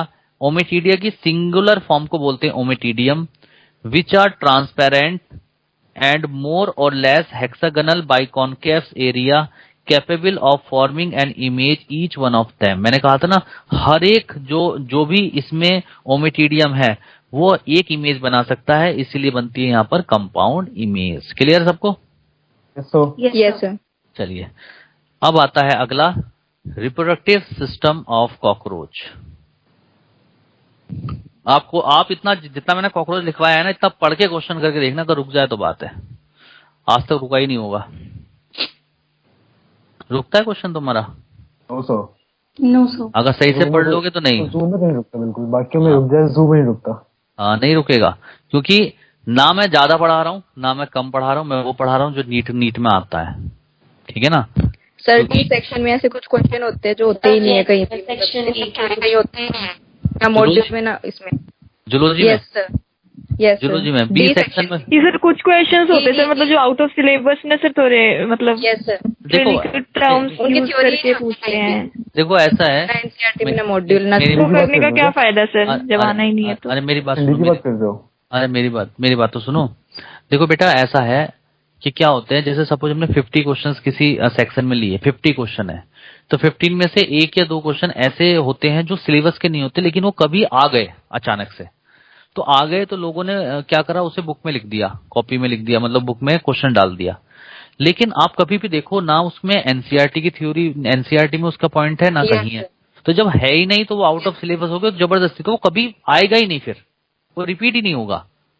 और अगर आएगा तो फिर वो नहीं आएगा, कुछ और आएगा, जो नया होगा फिर से लिखा जाएगा, ठीक है। तो नीट में जब देखो पहले क्या होता था, आज से 3 या 4 साल पहले नीट में 45 अगर क्वेश्चन जूलॉजी के आ रहे हैं तो उसमें से 1 या 2 क्वेश्चन हमेशा आउट ऑफ सिलेबस चले जाते थे। लेकिन वो 1 या 2 क्वेश्चन से कभी भी सिलेक्शन में फर्क नहीं पड़ता, क्योंकि सिलेक्शन उन 43 क्वेश्चन के सही होने से होता है। लेकिन आज एक अलग चेंज आ चुका है, 3 साल से मैं देख रहा हूं, अब 45 के 45 क्वेश्चन एनसीईआरटी से आते हैं, एनसीईआरटी बेस्ड आते हैं। ये सर पूरा पेपर ही आता है सर एनसीईआरटी बेस्ड, क्योंकि अब उन्हें भी समझ में आ चुका है कि हम जो ये गलती करते हैं वो गलती अब फिर से नहीं करनी है। 2-2 क्वेश्चन हम जो डाल देते हैं आउट ऑफ सिलेबस वो गलत है। तो अब इतने प्रोफेशनल वो हो चुके हैं कि अब जो पूरा एनसीईआरटी से डालते हैं। तो आप बिल्कुल दिमाग से ये बात निकाल दो कि अगर वो 1 या 2 क्वेश्चन जो आउट ऑफ सिलेबस आपको लग रहे हैं तो वो आउट ऑफ सिलेबस ही हैं, वो कभी आएंगे नहीं। आएंगे कौन से, जो आप नोट्स में पढ़ रहे हो या जो आप एनसीईआरटी में पढ़ रहे हो। आप देखो ना, आप टेस्ट देते हो, टेस्ट में आपके मार्क्स अच्छे आते हैं ना। यस सर, ठीक है, वो इसीलिए मार्क्स अच्छे आते हैं क्योंकि आप वही पढ़ रहे हो जो एग्जाम में आता है। तो आप बिल्कुल बिलीव करके वो चीजें पढ़ते चले जाओ, ठीक है। बाकी जो 1 या 2 क्वेश्चन आपको ऐसा लग रहा है कि वो आउट ऑफ सिलेबस है, अगर आपको लगता है कि सर से हमें डिस्कस करना चाहिए तो आप मुझसे डिस्कस कर सकते हो। अगर आपको लगता है कि वो डिस्कस नहीं करना चाहिए तो आप एक ऐसी कॉपी बना लो जिसमें वो 1 या 2 क्वेश्चन जो एक्स्ट्रा है उनको एक क्वेश्चन की फॉर्म में लिख लो वहां आंसर, ताकि लास्ट टाइम को उनको एक बार पढ़कर चले जाओ, बस हो गया।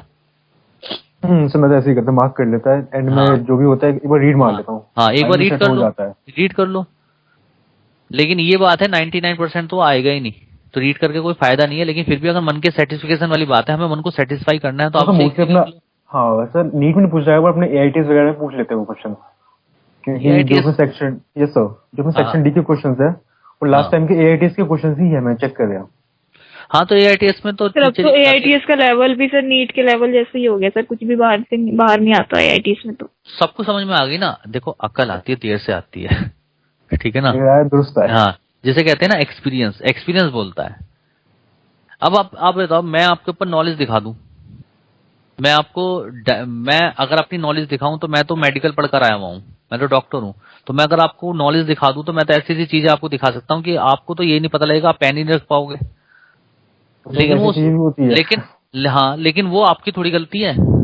आपने मेडिकल कॉलेज में कहाँ पढ़ाई करी है? अब मैं ही आपको मेडिकल कॉलेज की पढ़ा दे दूं टॉपिक, तो उसका क्या फायदा आपको? आप समझ रहे हो इस बात को? क्योंकि आप मेडिकल कॉलेज के स्टूडेंट थोड़ी हो, अभी आप तैयारी कर रहे हो, तो आपने जब वो चीज पढ़ी नहीं तो आप सॉल्व नहीं कर पाओगे। तो नॉलेज वहां दिखानी चाहिए जहां पे उसकी जरूरत हो, ठीक है ना। हमें यहाँ पर केवल एनसीईआरटी लेवल पे पढ़ना है, हमें यहाँ पे सारे क्वेश्चन सॉल्व करने हैं, और हमारे दिमाग और इतना भी ना पढ़ लेना कि इतना ज्यादा दिमाग में भर जाए कि एग्जाम टाइम पे कुछ याद ही ना आए। कई लोग इतनी ज्यादा पढ़ लेते हैं ना कि उन्हें कुछ याद ही नहीं आता एग्जाम टाइम पे। तो स्कूल में होता है ये बहुत बार। इसीलिए मैं आपको बता रहा हूँ, आप सब सिलेक्शन लेना चाहते हो, जितने बच्चे बैठे हैं सब सिलेक्शन लेना चाहते हैं, मेरी एक बात आप पल्ले बांध लें, बायोलॉजी में सिर्फ नोट्स और सिर्फ एनसीईआरटी, सिर्फ 2 चीजें पढ़ें। और जब ये 2 चीजें तैयार हो, और कुछ थ्योरी नहीं पढ़नी, सिर्फ नोट्स पढ़ने हैं और एनसीईआरटी पढ़नी है। 2 चीजें पढ़ ली, आकाश की बुकलेट के क्वेश्चंस लगा लो, ठीक है। आकाश की बुकलेट के क्वेश्चन लगा रहे हो आप, और आपके एफटी और एआईटीएस चल ही रहे हैं, वहां पे वो टेस्ट हो जाएंगे। और अगर आपके पास इसके अलावा टाइम बचता है तो आप एनसीईआरटी फिंगर टिप्स के कुछ क्वेश्चन ट्राई कर सकते हो। बस फालतू चीजें बिल्कुल दिमाग में डालना कि 10 तरीके की बुक रख ली, ये कर लिया वो कर लिया, कुछ नहीं। सर अब तो टाइम ही नहीं है सर इतना, 3 नहीं सब्जेक्ट है उसमें। अगर टाइम भी होता है ना तब भी आदमी का सिलेक्शन रह जाता है, क्योंकि हम पढ़ते बहुत कुछ है। मैंने अपने सबसे पहले ना, मैं जब फर्स्ट ईयर तैयारी की थी, मैं आपको बिल्कुल बता रहा हूँ, तो लिटरली उस समय आपने भी ड्रॉप करा था क्या? मेरा 12th के साथ मेरा 12th के साथ सिलेक्शन नहीं हुआ था। मैं आपको बिल्कुल फ्रैंक बताऊंगा, फ्रैंकली मैं 12th के 1 साल बाद हुआ था सिलेक्शन। ड्रॉप किया था आपने? हाँ, ड्रॉप किया था। तो जब मैं 12th के साथ जब मैंने दिया था, तो उस समय मुझे काफी लोगों ने बताया कि इतनी इतनी बुकें पढ़नी है, ये पढ़नी। तो मैंने 10 तरीके की बुक, पापा के बहुत पैसे खर्च करा दिए थे। मैंने ये भी बुक लेनी है, मुझे वो भी, मुझे उस टाइम जोश था कि मुझे पढ़ना है। और मैं 10 तरीके की बुक, जूलॉजी की, 10 फिजिक्स की, ऐसे ऐसे ला के, और जिसकी जहां पे भी जो बुक कोई सीनियर भी दे देता था मैं ला के रख लेता। मैंने इतने ज्यादा ढेर बना दिया था। इतने सारे ढेर को देख के ना मेरा रोना निकल गया। मैंने सोचा मैं पढ़ूंगा कैसे, क्योंकि थी वो एक ही सब्जेक्ट की बुक, लेकिन मुझे ऐसा लगता था कि एक सब्जेक्ट में मुझे 15 बुक पढ़नी है। मेरा रोना निकल गया। ऐसा लगा कि आप मेरी स्टोरी बता रहे हो।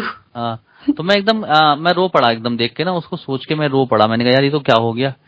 तो मैं फर्स्ट ईयर में तैयार है, तो मैं ये आ गया था सर मन में कि होगा कि भी नहीं। हाँ, क्योंकि निगेटिव हमने अपने आप को खुद बना लिया, मेरी बात को समझना। और उसके बाद जब मैं पढ़ने जाता था तो पढ़ के आता था, तो मेरे को ना ज्यादा पढ़ने के चक्कर में एक ही टॉपिक को ना 5-6 बुकों से पढ़ता था, और 5-6 बुकों से पढ़ने के बाद ना बहुत सारी नॉलेज इकट्ठी करके पेपर पे लिख लेता था, फिर मुझसे वो याद नहीं होती थी, अब मैं परेशान हो जाता था। तो इस चक्कर में मैंने अपनी कहानी खराब करी 1 साल 12th के साथ, क्योंकि ज्यादा पढ़ने के चक्कर में ये, जबकि वो जो एक्स्ट्रा नॉलेज थी वो मेरे लिए यूजलेस थी। तो जब मुझसे टीचर मुझसे पूछते थे कि बताओ इस टॉपिक के बारे में पता है, तो मैं हाथ खड़ा कर देता था, मैं खड़ा होता था। तो सर कहते थे कि हाँ चलो सुनाओ। तो मैं ज्यादा होशियार बनने के चक्कर में मैं उन टॉपिक से स्टार्ट करता जो किसी ने ना सुनाओ। तो सर मुझसे क्या बोलते थे कि बेटा वो मत बताओ, वो बताओ जो एनसीईआरटी में लिखा हुआ है, क्योंकि सर को भी नहीं पता था वो, क्यों मैं जो एग्जाम में आना है। हाँ, जो एग्जाम में आना है। अब हमें तो पता ही नहीं एग्जाम में क्या आना है। मैंने कहा सर हमें तो यही आता है। फिर उसने कहा कि अच्छा ये बताओ ये क्या होता है। मैंने कहा सर ये तो नहीं पता। अरे ये तो एनसीईआरटी का टॉपिक, आपको नहीं पता ये? मैंने कहा ये बताओ, तो कहते ये भी नहीं पता क्योंकि ये भी एनसीईआरटी का टॉपिक है। तो फिर क्या पढ़ कर आए? एनसीईआरटी नहीं पढ़ी सर, एक्स्ट्रा बुक पढ़ी होगी। एक्स्ट्रा बुक, हाँ। तो मैंने फिर उन्होंने मुझे डांटा कि पढ़ के क्या आए हो, ये काम पढ़ कर आओ। तो मैंने सोचा सर तो ऐसे बोलते रहते हैं, मैं बिल्कुल फ्रैंकली बता रहा हूँ, मैंने सर ऐसे बोलते रहते हैं, मुझे नॉलेज से डरते हैं सब लोग, मैं तो नॉलेज इकट्ठी करूंगा। तो मैं ऐसे जो है लगा रहा पूरे साल। आप लिटरली जब मैं एग्जाम में बैठा, मेरा सिलेक्शन तो हुआ था उस साल, लेकिन मेरी जो रैंक थी वो बहुत डाउन थी। तो मेरे को एमबीबीएस बीडीएस ये कुछ नहीं था, मेरे को बीएमएस मिल रहा था। तो मैं जब बैठा तो मैंने देखा यार कि क्वेश्चन तो बढ़िया है, लेकिन मेरे को देखे हुए लग रहे हैं, लेकिन मैं कर नहीं पा रहा हूँ उन क्वेश्चन को। मैं बहुत परेशान हो गया। मैंने कहा, तो मैं जब बाहर आया निकल के, तो मैंने कहा यार ये क्वेश्चन आए कहाँ से थे। तो आप लिटरली जब मैंने घर जाके एनसीईआरटी खोली, एनसीईआरटी में डिक्टो लाइन पे क्वेश्चन थे। फिर मुझे समझ में आया, फिर मुझे अपने सर की बात याद आई कि सर कितने अच्छे थे। मतलब वो मुझे लगातार गाइड कर रहे थे कि वो मुझे बचाने की कोशिश कर रहे थे, लेकिन मैं अपनी ज्यादा इंटेलिजेंट बनने के चक्कर में या ज्यादा स्मार्टनेस के चक्कर में मैंने वो बात नहीं सुनी उनकी। और लिटरली अगर मैं चाहता तो उसी साल मेरा 1 साल बचता लाइफ का। देखो जिंदगी बहुत छोटी है, 1 साल बहुत बड़ी चीज होती है, मेरा 1 साल बचता और मैं सिलेक्शन ले लेता। लेकिन वहां पे जो मैंने गलती की, उस गलती की सजा कितनी बड़ी रही मेरे साथ। आज ही मुझे फील होता है कि मेरा 1 साल खराब हुआ। ठीक है, तो वो जो 1 साल था, तो मैंने देखा, तो फिर उसके बाद मुझे समझ में आया कि सर क्या कह रहे। फिर मैंने सर की एक एक बात मानी, मैंने सारी बुकें हटाई सबसे पहले, क्योंकि मैं एग्जाम में इतना कंफ्यूज था ना, इतना कंफ्यूज था हर क्वेश्चन में। वजह क्या थी, इतनी बुकें पढ़ रखी थी ना, ये नहीं समझ में आता था मैंने किस बुक में क्या पढ़ रखा है। फिर मैंने सिर्फ एक बुक पढ़ी एनसीईआरटी, और एक बुक सेलेक्ट करी क्वेश्चंस के लिए, और सिर्फ वही पढ़ा अच्छे से, बहुत अच्छा करा, बहुत अच्छी रैंक निकली, बहुत अच्छा सब कुछ हुआ, अपना काम हो गया, अपने आगे निकल गए लाइफ में। तो वही बात मैं आप लोगों से कह रहा हूँ कि कभी भी एक्सपेरिमेंट मत करना। एक्सपेरिमेंट गलत चीज होती है। जो चीज हम बता रहे हैं, देखो हम इसलिए बता रहे हैं क्योंकि मुझे पढ़ाते भी लगभग 10 साल हो गए, और मैं खुद से भी सिलेक्शन ले रखा है, मैंने खुद से पढ़ाई कर रखी है, और मेरे यहाँ पर भी काफी। तो हमारा जो एक्सपीरियंस है ना, आप उस एक्सपीरियंस को शेयर करो अपने साथ, और कम टाइम में ज्यादा अचीवमेंट लो। ये कोशिश मत करो कि खुद से आप एक्सपीरियंस लो, वरना तो टाइम बहुत निकल जाएगा। बात को समझ रहे हो? इसलिए मैं कहता हूँ नोट्स पढ़ो, सिर्फ एनसीईआरटी पढ़ो, आकाश की बुकलेट के क्वेश्चंस करो, और डायरेक्टली टेस्ट दो। ठीक है, जब आपको टाइम ले तो केवल 10 क्वेश्चन एनसीईआरटी फिंगर टिप्स के हर दिन सेलेक्ट कर लो, और पर डे 10 क्वेश्चन जियोलॉजी के, 10 क्वेश्चन फिजिक्स के, 10 क्वेश्चन ऐसे करके डेली 40 क्वेश्चन डेली ट्राई करो, 10 हर सब्जेक्ट के। हाँ बेटा। सर जैसे मेरे साथ प्रॉब्लम पता है सर क्या है, फिजिक्स में ना जैसे कुछ जैसे चैप्टर्स ऐसे सर जैसे बहुत ज्यादा इंपॉर्टेंट या वेटेज वाले होते हैं ना सर चैप्टर्स, तो जैसे अगर थ्योरी पढ़ ली बट क्वेश्चंस डायरेक्ट करने जाऊँ ना सर तो डायरेक्ट होते ही नहीं है। पहले जैसे एग्जांपल्स वगैरह पढ़ने शुरू कर लिए कि क्या क्या, जैसे आपने बताया था ना सर कि फॉर्मूला देखो क्या क्या यूज हो रहा है सर, तो कुछ कुछ हो रहा है बट सर मतलब कॉन्फिडेंस नहीं हो रहा सर, कॉन्फिडेंस नहीं आ रहा कि कर लूंगी नहीं कर पाऊंगी, ऐसा हो रहा है सर, होते भी नहीं कभी कभार तो सर। देखो फिजिक्स में ना, जो मेडिकल स्टूडेंट है, फिजिक्स में हर मेडिकल स्टूडेंट का ना थोड़ा कॉन्फिडेंस लूज ही रहता है, क्योंकि फिजिक्स में दिमाग कम चलता है, बाकी सब्जेक्ट में चलता है। क्योंकि टाइम थोड़ा कम है तो इतने सारे चैप्टर्स का टाइम की बात नहीं है। जो मैथ का स्टूडेंट होता है उसकी कैलकुलेशन अच्छी होती है, इसलिए वो केमिस्ट्री से डरता है, क्योंकि केमिस्ट्री बेकार लगती है सर। ठीक है ना? हाँ, ऑर्गेनिक केमिस्ट्री का भी बता देना कैसे करेंगे। मेरा फेवरेट सब्जेक्ट था मैथ था। ऑर्गेनिक केमिस्ट्री तो चलो एक काम करेंगे, फेवरेट मैथ था मेरा। एक काम करते हैं, हम एक क्लास रखेंगे, केवल 15 मिनट की क्लास रखेंगे किसी दिन, और उस दिन में हम इस टॉपिक पर आज ही रख लो सर 15 मिनट बता दो ऑर्गेनिक केमिस्ट्री। सुनो इस बार ना, अभी तो मेरी 4 क्लास है आज तो बिल्कुल सांस ले जाएगा। हम या तो सैटरडे या संडे में क्लास तो रखेंगे, 15 मिनट की हम इस बात पे टॉपिक पे बात करेंगे। मैं आपको हर ट्रिक बताऊंगा जो आपको सॉल्व करेगी आपकी लाइफ में हर चीजों को अपने अचीवमेंट पाने के लिए। मैं अपनी लाइफ की हर चीज शेयर करूंगा। वजह क्या है, शेयर करना इसलिए जरूरी होती है क्योंकि वो आपको फायदा पहुंचाएगी आपकी लाइफ में। ठीक है ना? तो वो 15 मिनट का हम टाइम निकालेंगे, उसमें ना आपको लगेगा टाइम खराब हुआ, ना मुझे लगेगा, और हम उस पर डिस्कशन करेंगे, क्योंकि हमारा टारगेट सिर्फ डिस्कशन रहेगा। ठीक है, तो एक दिन निकाल लेंगे। फिलहाल अभी टॉपिक पे चलते हैं, वरना हम बात करते रहेंगे, 7 घंटा ऐसे निकल जाएगा। ठीक है? ठीक है। हाँ सर ऑर्गेनिक केमिस्ट्री का थोड़ा सा बता दो बस शॉर्ट में, 1 मिनट में, कैसे करें, मेरे से नहीं हो रही ऑर्गेनिक केमिस्ट्री। ऑर्गेनिक कॉन्फिडेंस नहीं आ पाता वो वाला कि जैसे अपना जूवा चैप्टर पढ़ लो ना, आइडिया हो जाता है कि हाँ हम क्वेश्चन कर लेंगे, बट ऑर्गेनिक वगैरह में कॉन्फिडेंस नहीं आता। देखो आप ऑर्गेनिक केमिस्ट्री समझने की कोशिश करते होंगे। Yes sir. ऑर्गेनिक केमिस्ट्री की समझने की जगह रटना स्टार्ट कर दो। एग्जैक्टली यही होता है सर। केमिस्ट्री वाले सर उल्टा बोलते हैं सर कि समझो कि हो क्या रहा है। बेटा सुनो, मेरी बात जो मैंने जो बात बोली है ना, आप वो करके देख लो। आप एक चैप्टर को रट दो, मतलब सर कुछ चीजें रटेंगे ना सर, इतना थोड़ी की। और मेरी बात सुनो, मैंने ये नहीं कहा कि कंप्लीट रटो, मैंने ये कहा कि जो चीज रटने की रटो, जो चीज आपको ऐसा लग रहा है कि समझने की है। जैसे सपोज अगर मैं आपसे बताऊं, जैसे गिरिग्नार्ड डिसेंट है, RMGX, आपने गिरिग्नार्ड डिसेंट ले लिया, और गिरिग्नार्ड डिसेंट की आपने किसी भी एसिडिक एसिड रिएक्शन करा दी, चाहे वो एसिडिक एसिड क्या होता है, या तो फ्लोरीन से लगाओ या ऑक्सीजन से, ठीक है, या नाइट्रोजन से जुड़ाओ या ट्रिपल बॉन्ड से जुड़ाओ, कोई भी एसिडिक एसिड आप रिएक्शन करा दो गिरिग्नार्ड डिसेंट की। आपको पता है कि गिरिग्नार्ड डिसेंट में क्या होता है, RMGX होता है तो X हट जाता है, R हट जाता है, और R के साथ वो जो एसिडिक एच है वो जुड़ जाता है। आपको सिर्फ ऑर्गेनिक केमिस्ट्री में कभी भी बैलेंसिंग की जरूरत नहीं होती, आपको सिर्फ प्रोडक्ट पता होना चाहिए। ठीक है, तो RMGX की अगर आपने जैसे सपोज मैंने वाटर से रिएक्शन करा दी, तो वाटर में वाटर में जो हाइड्रोजन है वो ऑक्सीजन से लगा हुआ है, एसिडिक H है, वो H उठ के आएगा और R के साथ जुड़ जाएगा, RH हो जाएगा। अगर आपका सपोज मैंने कहा C2H5 MgBr है, ठीक है, तो C2H5 है ना, तो वहां से जो हाइड्रोजन आएगा तो बनेगा C2H6। अगर मैं कहता CH3 MgBr है, तो वहां से अगर हाइड्रोजन आता तो बनता CH4। अगर होता C6H5 MgBr, तो वहां से हाइड्रोजन आता तो बनती बेंजीन C6H6।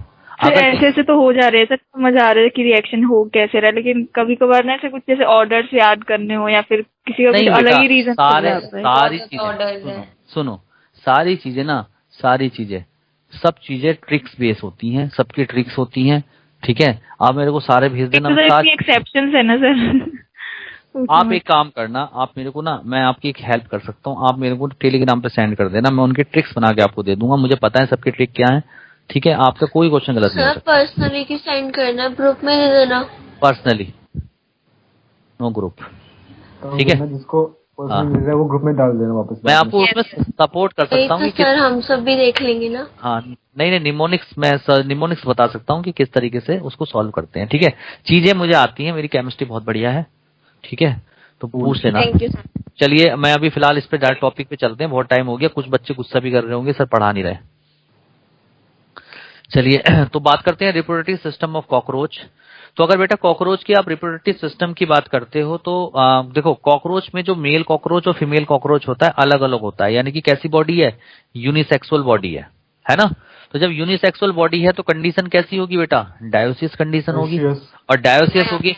और अगर आप मेल कॉकरोच और फीमेल कॉकरोच को बाहर से देख के पहचान सकते हैं, इसका मतलब उसमें सेक्सुअल डायमॉर्फिज्म प्रेजेंट है, ठीक है। और फर्टिलाइजेशन कैसा होता है उनमें, इंटरनल फर्टिलाइजेशन होता है, यानी कि fertilisation inside the female body होता है, और डायरेक्ट डेवलपमेंट होता है कॉकरोच के अंदर। क्यों? क्योंकि उनमें लार्वल स्टेज क्या होती है, एब्सेंट होती है, ठीक है। और उनके अंदर पोरोमेटाबोली मिलती है, क्या मिलती है, पोरोमेटाबोली। पोरोमेटाबोली का मतलब होता है ग्रेजुअल मेटामॉर्फोसिस, पोरोमेटाबोली का मतलब होता है ग्रेजुअल मेटामॉर्फोसिस, ठीक है।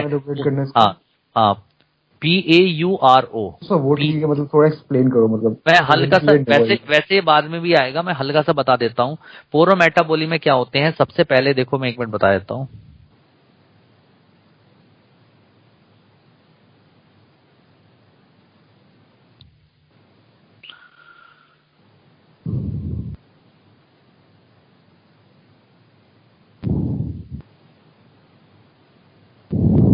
देखिए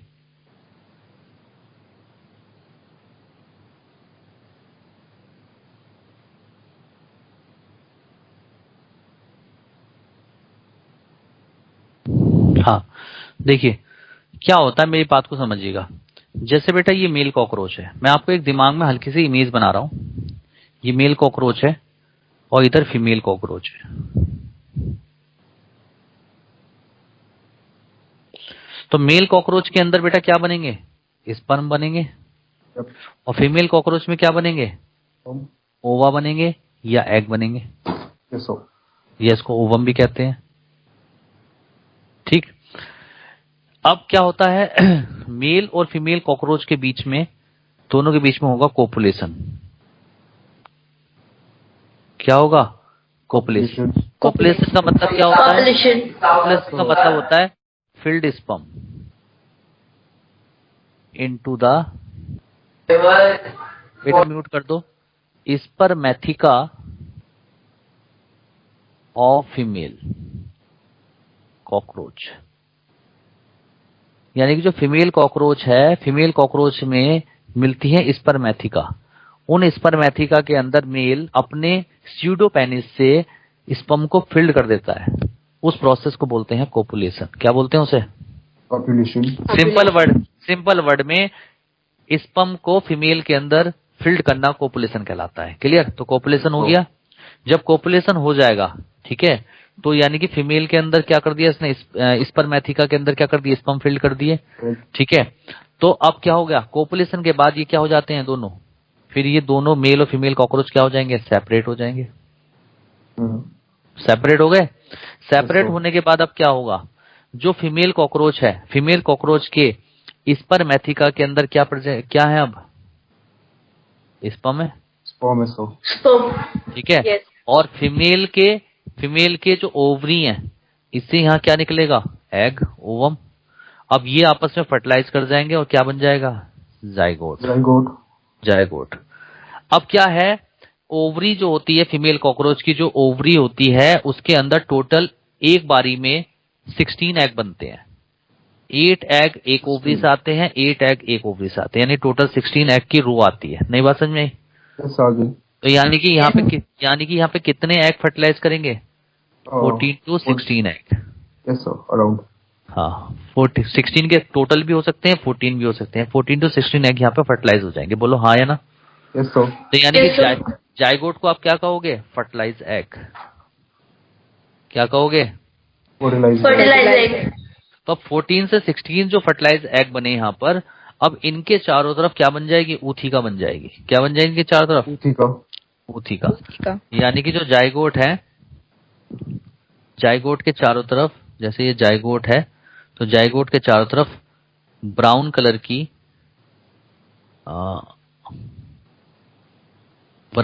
की ऊथिका बन जाएगी। ये ब्राउन कलर की ऊथिका, इसको क्या बोलेंगे? क्या है ये? ऊथिका। ठीक है। तो यानी कि जो अब ऊथिका के अंदर जाइगोट रिलीज हो जाएंगे और ये रिलीज होके बाहर आ जाएंगे, रिलीज हो जाएंगे outside through tip of abdomen. Abdomen के टिप से बाहर आ जाएंगे। ठीक है।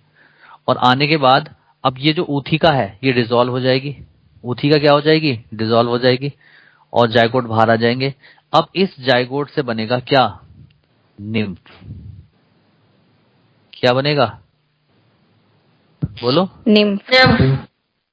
निम्फ जो होता है बेटा, ये कलरलेस होता है। पहली बात, नो विंग्स, इसमें विंग्स नहीं होते। ठीक है। नो रिप्रोडक्टिव ऑर्गन, इसमें रिप्रोडक्टिव ऑर्गन नहीं होते। ठीक है। फिर ये निम्फ जो है अब ये कन्वर्ट हो जाएगा एडल्ट में, और एडल्ट जो कॉकरोच होगा वो कैसा हो जाएगा? ब्राउन कलर हो जाएगा उसका। ठीक है। विंग्स उसके अंदर डेवलप हो जाएंगे, रिप्रोडक्टिव ऑर्गन डेवलप हो जाएंगे और उसका साइज इंक्रीज हो जाएगा। तो आप बताओ क्या कहीं भी लार्वा आया इसमें? नो सो। नो। तो डेवलपमेंट कैसा हो गया? डायरेक्ट। डेवलपमेंट कैसा हो गया? डायरेक्ट। और जाइगोट से निम्फ बना और निम्फ से एडल्ट बना, इस सीरीज को हम बोलते हैं पोरोमेटाबोली। ये क्या है यहां से यहां तक की? पोरोमेटाबोली। पोरोमेटाबोली। पोरोमेटाबोली का मतलब क्या होता है? ग्रेजुअल मेटामॉर्फोसिस, यानी कि स्टेप बाय स्टेप मेटामॉर्फोसिस हुआ। अरे क्लियर है सब लोगों को? ठीक है। तो अभी हम पहले मेल कॉकरोच पढ़ेंगे, इसके बाद फीमेल कॉकरोच पढ़ेंगे, इसके बाद इनका फर्टिलाइजेशन पढ़ेंगे, उसके एम्ब्रियोनिक एम्ब्रियोनिक डेवलपमेंट पढ़ेंगे। क्लियर? 4 स्टेप हमें पढ़ने हैं। क्लियर है? चलें स्टार्ट कर दें? Yes sir. तो आप एक बार इसका स्क्रीनशॉट ले लो ताकि ये जो है आपके दिमाग में एक बार रहे। आप एक बार इसको पढ़ लें, घर पे देख लें क्या क्या बताया था सर ने। चले अपने टॉपिक पे। Yes sir. देखिए, तो सबसे पहले आता है आपके सामने mail reproductive system. Mail reproductive system. तो देखिए, मेल रिप्रोडक्टिव सिस्टम का डायग्राम मैंने भी बना रखा है। वैसे ये डायग्राम मैं दिखाता हूं, अपना डायग्राम।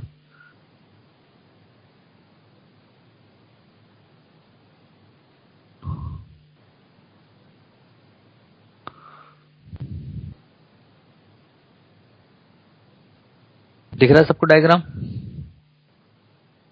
Yes sir. हाँ, ये जो डायग्राम है आप इसका स्क्रीनशॉट ले लो क्योंकि ये डायग्राम बिल्कुल साफ सुथरा है। और ये है mail reproductive system of cockroach.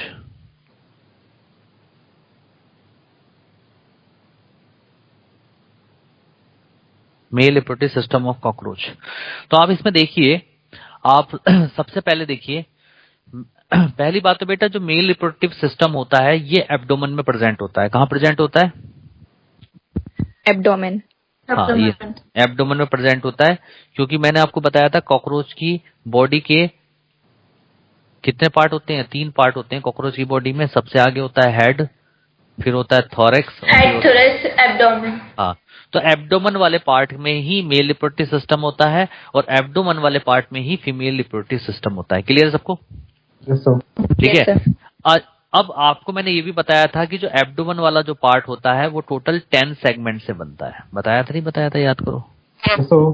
ठीक है, कितने सेगमेंट से बनता है? 10 सेगमेंट से। 10 सेगमेंट। तो एब्डोमेन का जो फोर्थ सेगमेंट है, फोर्थ सेगमेंट से लेके 10 सेगमेंट तक यहाँ बनाए तो देखो, फोर्थ से लेकर 6 सेगमेंट तक क्या होती है? टेस्टीज होती है। टेस्टीज।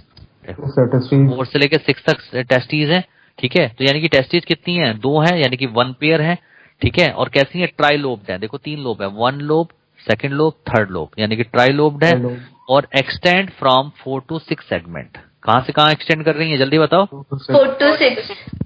4 to 6 segment. ठीक है, और बेटा टेस्टिस के अंदर क्या बनते हैं? स्पर्म का फॉर्मेशन होता है, स्पर्म बनते हैं। ठीक है ना, और जब वो स्पर्म बन जाते हैं टेस्टिस के अंदर तो वो स्पर्म फिर ट्रांसपोर्ट होते हैं सेमाइनल वेसिकल के पास। देखो तो टेस्टिस से जो डक्ट निकलती है उस डक्ट को हम नाम देते हैं वासा डिफरेंस। क्या नाम देते हैं? हाँ, आप इसको वासर डिफरेंस कह सकते हो, आप इसको वासर डिफरेंसिया कह सकते हो, both are the same thing, कोई फर्क नहीं पड़ता। और वासर डिफरेंस जो होती है बेटा, इसको हम स्पर्म डक्ट बोलते हैं। क्या बोलते हैं? Sperm duct. और ये किससे निकली? टेस्टिस से निकली, और टेस्टिस से निकलने के बाद ये जाके किससे जुड़ जाती हैं? सेमाइनल वेसिकल से। किससे कनेक्ट हो जाती हैं? Seminal vesicle. यानी कि टेस्टिस से स्पर्म को सेमाइनल वेसिकल तक ट्रांसफर किसने किया? वासर डिफरेंसिया से। क्या? वासा डिफरेंशिया। इसलिए इसको कहा जाता है स्पर्म डक्ट। क्या कहते हैं इसको? Sperm duct. Sperm duct. इसके बाद बेटा जब सेमाइनल वेसिकल के पास स्पर्म आ जाएंगे तो ये सेमाइनल वेसिकल क्या करेगा? स्पर्म को स्टोर कर लेगा फॉर मैच्योरेशन, ताकि उनका मैच्योरेशन हो सके। क्यों? क्योंकि सेमाइनल वेसिकल यहाँ पे से रिलीज करेगा सेमाइनल फ्लूइड, और सेमाइनल फ्लूइड की वजह से जो स्पर्म्स हैं उनका क्या होगा? एक्टिवेशन होगा। नहीं बात समझ में आई? Yes sir. इसके बाद सेमाइनल वेसिकल, जब सेमाइनल वेसिकल खुल जाएगी इजेकुलेटरी डक्ट में। किसमें खुल जाएगी? Ejaculatory duct. इजेकुलेट। जैसे ही इजेकुलेटरी डक्ट में स्पर्म आएंगे तो अब क्या होगा? स्पर्म जो होते हैं बेटा बाहर की तरफ एक पॉकेट की फॉर्म में रिलीज होते हैं, जिनको हम नाम देते हैं स्पर्म पॉकेट। क्या नाम देते हैं? Sperm pocket. हाँ, जिसको हम स्पर्मेटोपोर भी कहते हैं। तो बेटा ये जो स्पर्म पॉकेट होता है, ये स्पर्मेटोपोर होते हैं। इसमें क्या होते हैं? इसके अंदर प्रेजेंट होते हैं स्पर्म्स, और इसके अंदर प्रेजेंट होता है स्पर्मेटिक फ्लूइड, और ये स्पर्मेटिक फ्लूइड ही सेमाइनल फ्लूइड होता है। सेमाइनल फ्लूइड का दूसरा नाम होता है स्पर्मेटिक फ्लूइड, जो इसको नरिशमेंट प्रोवाइड करता है। ठीक है, तो ये जो स्पर्म पॉकेट है ये 3 लेयर्ड होता है, outer layer, middle layer, inner layer.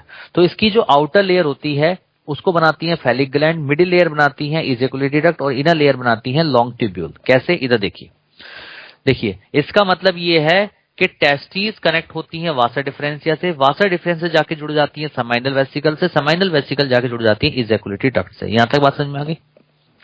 Yes sir. ठीक है, अब देखिए ये जो ऊपर की तरफ टॉप पे रेड कलर की ग्लैंड रखी है, this is called phallic gland. Phallic gland को आप कॉन्ग्लोबेट ग्लैंड भी कहते हैं। अंदर जो दिख रही है दिस इज ग्रीन कलर की, this is called small tubule, और इसके बाहर की तरफ जो दिख रही है लॉन्ग ट्यूब्यूल। तो phallic gland, long tubule, small tubule को एक साथ मिलाकर हम बोलते हैं मशरूम ग्लैंड या यूट्रिकुलर ग्लैंड।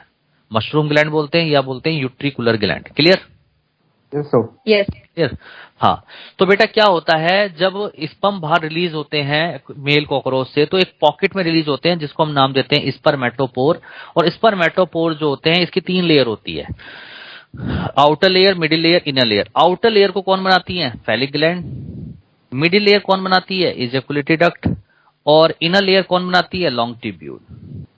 ठीक है, स्पर्म पॉकेट की। Yes. और फिर जब कोपुलेशन होता है तो कोपुलेशन में स्पर्म जो रिलीज होंगे वो किस फॉर्म में रिलीज होंगे? पॉकेट की फॉर्म में रिलीज होंगे, और ये स्पर्म किसके अंदर चले जाएंगे? स्पर्मेथिका ऑफ फीमेल में। किसमें चले जाएंगे? Spermatic of female. नई बात समझ में आई आपको? Yes sir. Yes sir. Clear है? चलिए। Yes sir. हाँ, अब क्या होता है बेटा, मैंने आपको बताया था जो 9th सेगमेंट होता है, 9th सेगमेंट में प्रेजेंट होते हैं एनल सर्काई, और मैंने आपको कहा था कि एनल सर्काई मेल और फीमेल दोनों कॉकरोच में मिलते हैं, और इनके ऊपर फोनो रिसेप्टर्स मिलते हैं जो वाइब्रेशन ऑफ साउंड को रिसीव करने में हेल्प करते हैं। बताया था? Yes. बोलो। और मैंने ये भी बताया था कि जो मेल कॉकरोच होते हैं, मेल कॉकरोच में एनल स्टाइल मिलते हैं जो कि फीमेल कॉकरोच में एब्सेंट होते हैं। तो मेल कॉकरोच में एनल स्टाइल मिलते हैं और एनल स्टाइल का काम क्या है? Help in copulation. ये कोपुलेशन में हेल्प करते हैं, यानी कि जिस वक्त मेल फीमेल के अंदर अपने स्पर्म को लोड कर रहा होता है उस समय फिक्स बनाने का काम यानी कि लॉकिंग का काम कौन करते हैं? Anal style. नई बात समझ में आ रही है? Yes sir. ठीक है। अच्छा, अगला है ये स्यूडोपेनिस होता है। स्यूडोपेनिस किस में हेल्प करता है? स्यूडोपेनिस का काम होता है जिससे स्पर्म रिलीज होकर स्पर्मेथिका में जाते हैं। क्लियर? Yes sir. ठीक है।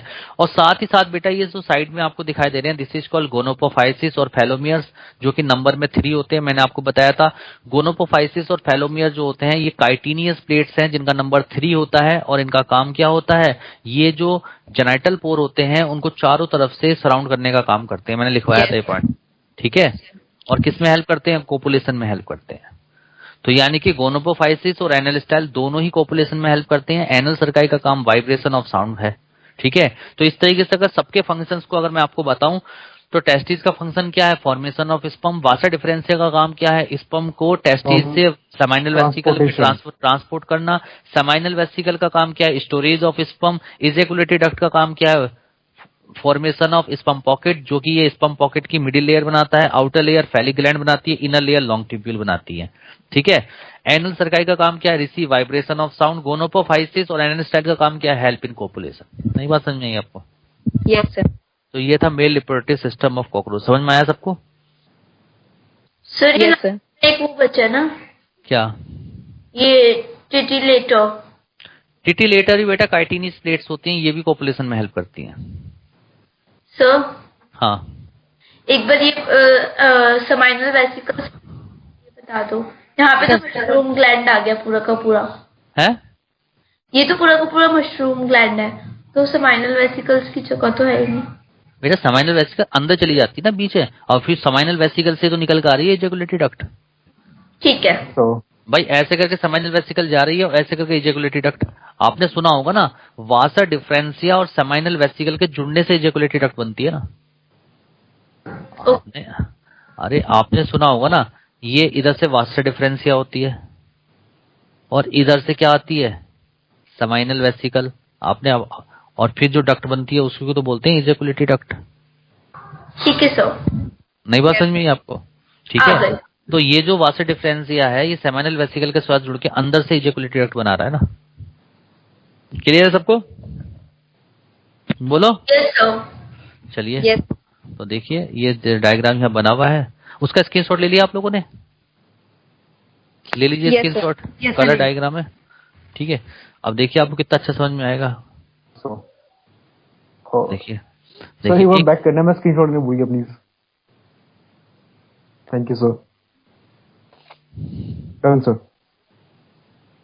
देखो लिखा है all male reproductive system organs are located in abdomen. मैंने आपको बताया था they include number first testis.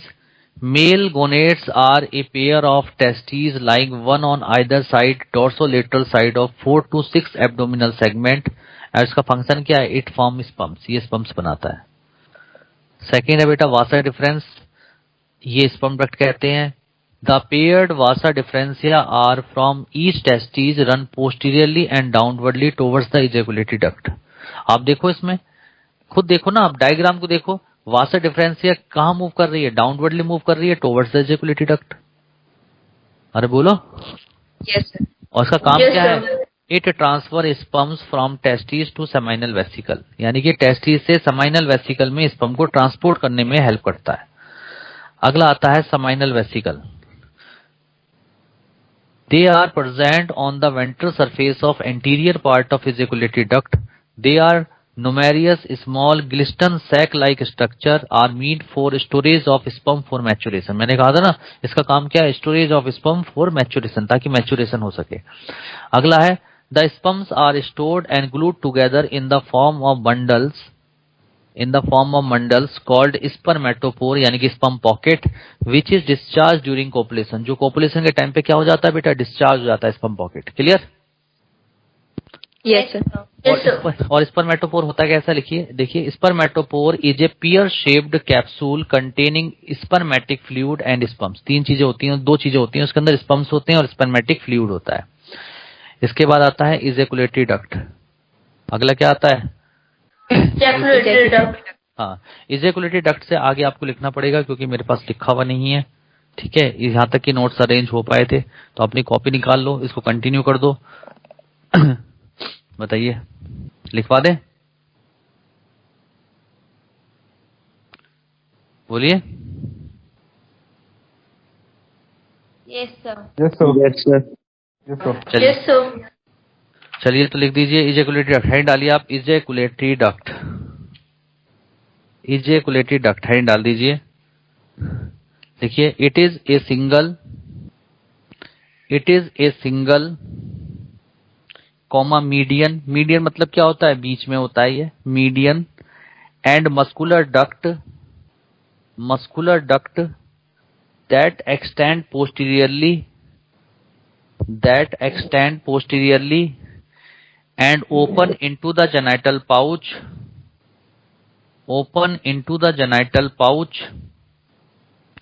through the male genital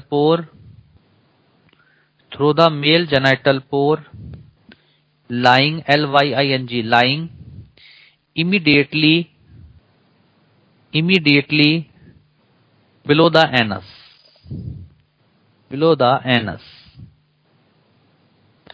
चलिए, हैंड डाल दीजिए गोनोपोफाइसिस। हैंड डाल दीजिए गोनोपोफाइसिस। क्या हैंड डाला? हैंड डालिए गोनोपोफाइसिस। हमने स्पेलिंग लिखी है मैंने। गोनोपोफाइसिस का दूसरा नाम क्या है बेटा? फैलोमियर्स।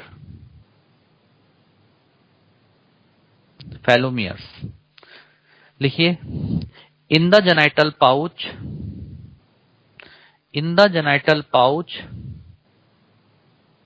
surrounding the male genital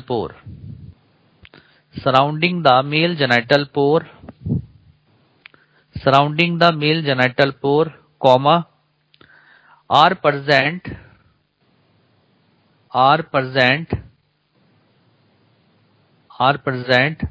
which help in copulation। जो किसमें हेल्प करता है बेटा? जल्दी बताओ। Copulation which help in copulation। अगला पॉइंट लिखिए, these consist of three small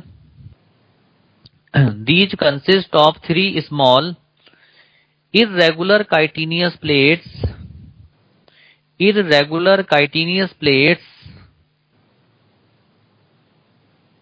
known as phallomeres।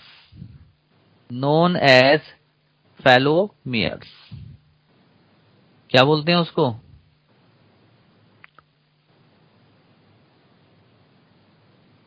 Known as phallomeres. चलिए, अपनी कॉपी में हेड डाल दें बड़ा सा, फीमेल रिप्रोडक्टिव सिस्टम।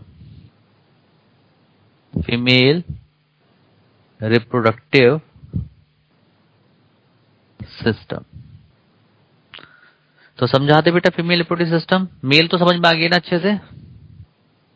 तो चलिए, Yes, sir.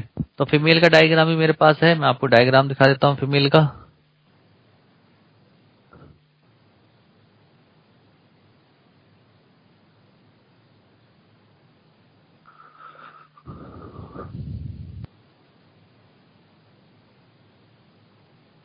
दिख रहा है सबको? Yes sir. ठीक है, ये है बेटा फीमेल रिप्रोडक्टिव सिस्टम, ठीक है, ऑफ कॉकरोच। मैं आपको समझा रहा हूं, पहले आप देख लो। देखो बेटा, फीमेल रिप्रोडक्टिव जो सिस्टम होता है ये भी एब्डोमेन में प्रेजेंट होता है। कहाँ प्रेजेंट होता है? एब्डोमेन में।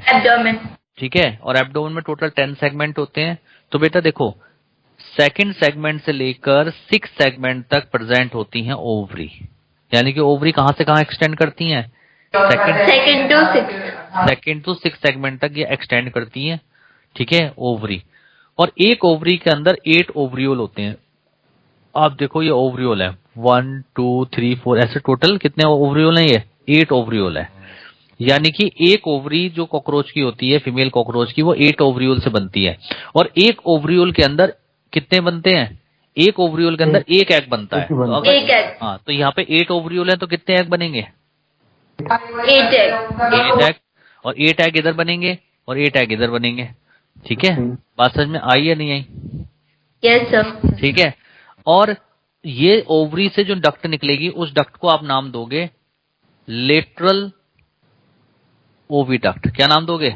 Lateral oviduct. हाँ, लेटरल ओविडक्ट, इसको बोलते हैं लेटरल ओविडक्ट।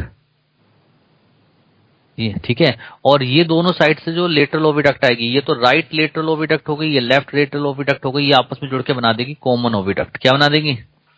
Common oviduct. हाँ, कॉमन ओविडक्ट। और कॉमन ओविडक्ट जो होती है बेटा, यहाँ पे कितने एग आ गए टोटल?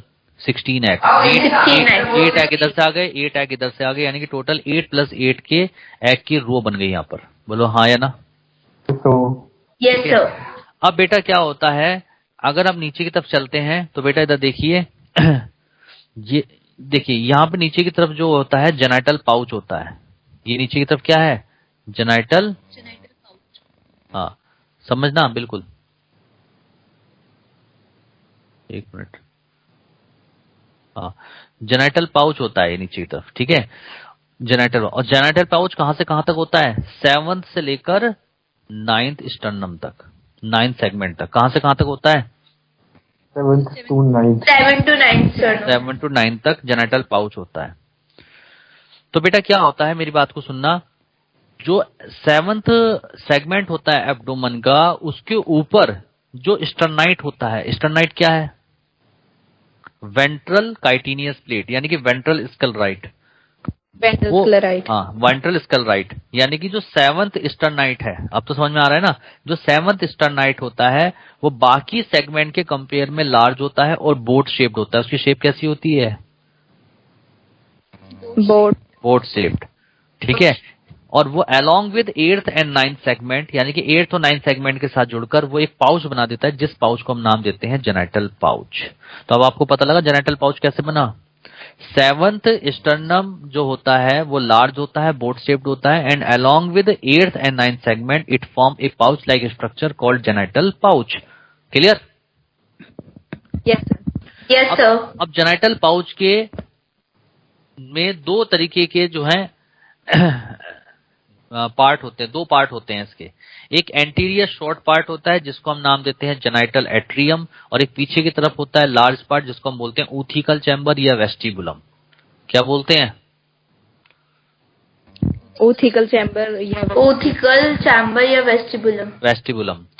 तो बेटा जो जेनाइटल एट्रियम वाला पार्ट है एंटीरियरली, जो कि स्मॉल पार्ट होता है, इसमें तीन स्ट्रक्चर होती हैं।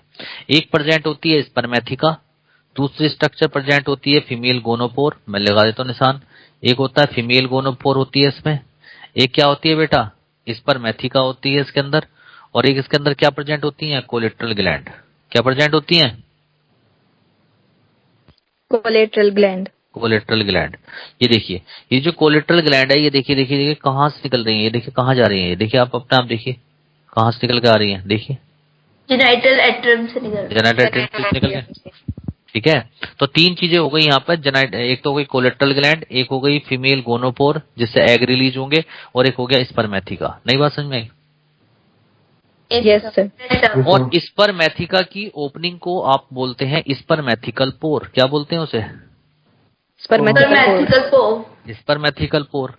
तो जिस वक्त कोपुलेशन होता है, मेल और फीमेल कॉकरोच एक दूसरे के कांटेक्ट में आते हैं, तो जो मेल का स्यूडोपेनिस होता है, वो स्यूडोपेनिस इस स्पर्मेथिकल पोर के अंदर इंसर्ट कर जाता है, और इंसर्ट करने के बाद अपने स्पर्म को स्पर्म पॉकेट की फॉर्म में स्पर्मेथिका के अंदर फिल्ड कर देता है। नई बात समझ में आई? Yes sir. Yes sir. ठीक है, जब कोपुलेशन हो जाएगा उसके बाद मेल कॉकरोच सेपरेट हो जाएगा। इसका मतलब अब जो ये स्पर्मेथिका है किससे फिल्ड हो चुकी है? स्पर्म से। ठीक है, अब क्या होता है, ये जो कॉमन ओविडक्ट है, इस कॉमन ओविडक्ट का जो पीछे का पार्ट होता है, वेंट्रल सरफेस का जो पार्ट होता है, वो ब्रॉड होता है। उसको कंपेयर करते हैं हम वेजाइना से। किससे कंपेयर करते हैं? वेजाइना। और वो पीछे से जाके खुलती है फीमेल गोनोपोर में। किसमें आके खुलती है? Male gonopore.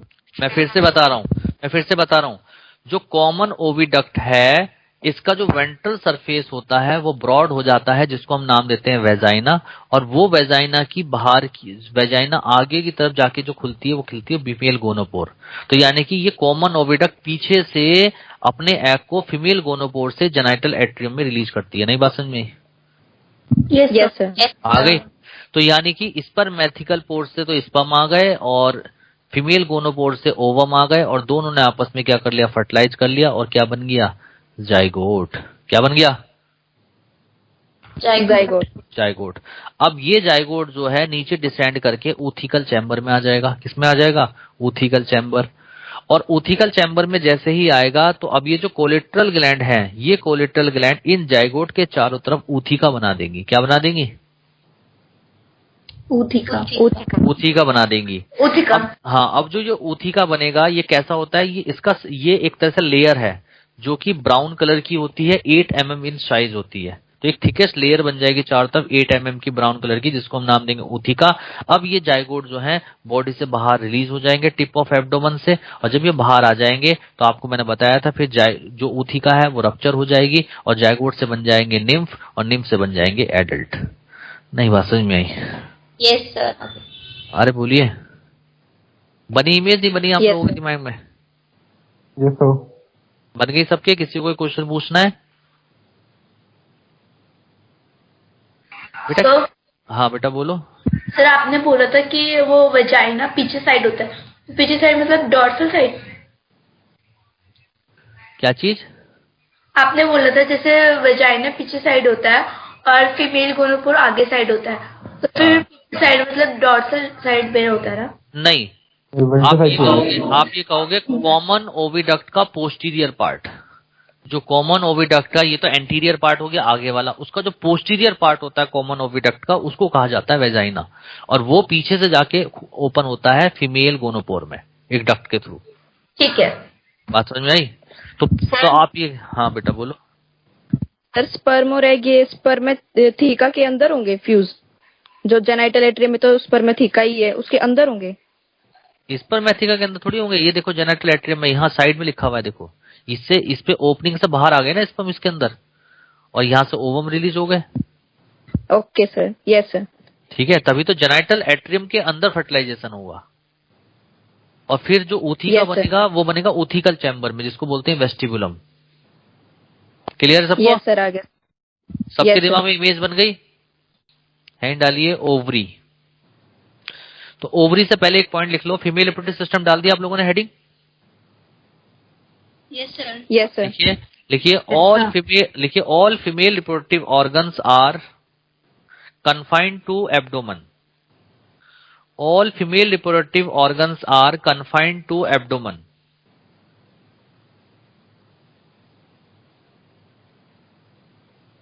एक मिनट, ऑर्गन्स आर, एक मिनट, ये बेटा बंद कर दो। एक मिनट, ये पतली कहां से होगा? एक मिनट, हाँ लिखिए, मैं लिखता जा रहा हूं, हैंड डालिए ओवरीज। चलिए ओवरीज के बारे में लिखिए, जो मैं लिखता जा रहा हूं आपको देखने से। ए pair of yellow coloured ovaries, yellow coloured ovaries lie literally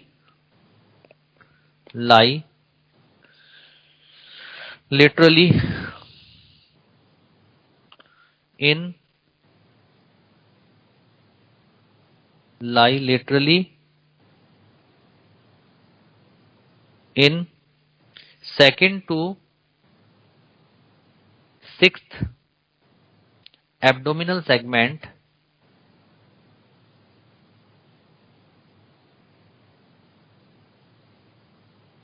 one on either side of hindgut, one on either side of hindgut, and embedded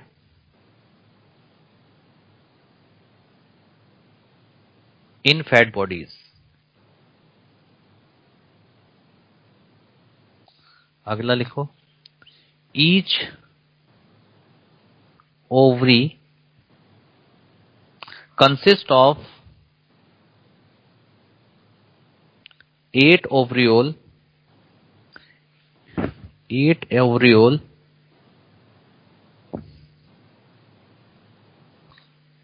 और ओवेरियन ट्यूब्यूल भी बोलते हैं इसे, ओवेरियन ट्यूब्यूल्स। अगला, each ovariole contain a linear series of ova or egg in various stages of development। चलिए, ovary के बाद hand डालिए, oviduct and vagina, oviduct and vagina, इसके बारे में लिखिए। Posteriorly all the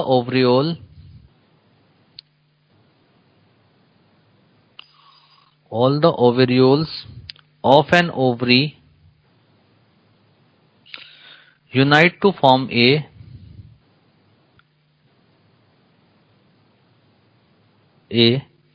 short and wide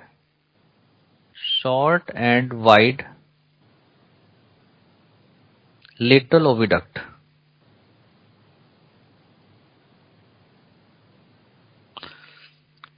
The two lateral oviduct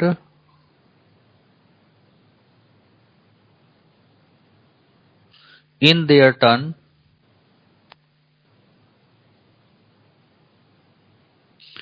unite in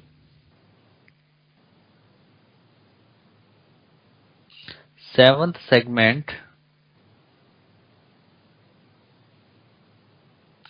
to form a very short median common oviduct।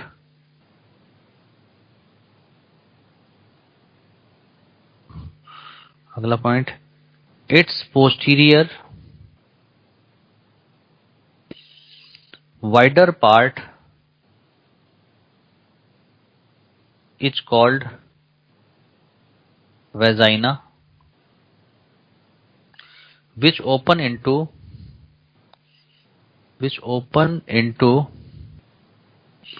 large genital chamber or pouch by a vertical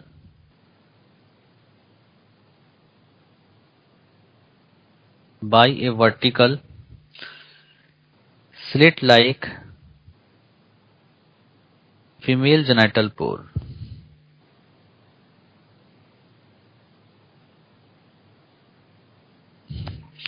लिख लिया यहां तक आप लोगों ने?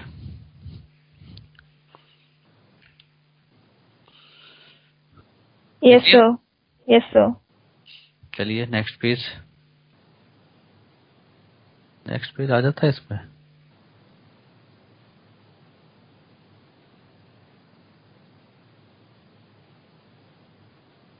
चलिए, हैंड डालिए, स्पर्मेथिका। बता बेटा, स्पर्मेथिका फीमेल ऑर्गन है मेल ऑर्गन है? जल्दी बोलो। Female organ. और इसके अंदर क्या फील्ड होते हैं? स्पर्म फील्ड होते हैं ड्यूरिंग कोपुलेशन। ठीक है, तो लिखो, लिखो ए पेयर ऑफ, ये 1 पेयर होती है, यानी कि 2 होती है नंबर में, दिखाई मैंने एक थी, एक पीछे की तरफ होती है। देखो, ए pair of spermatheca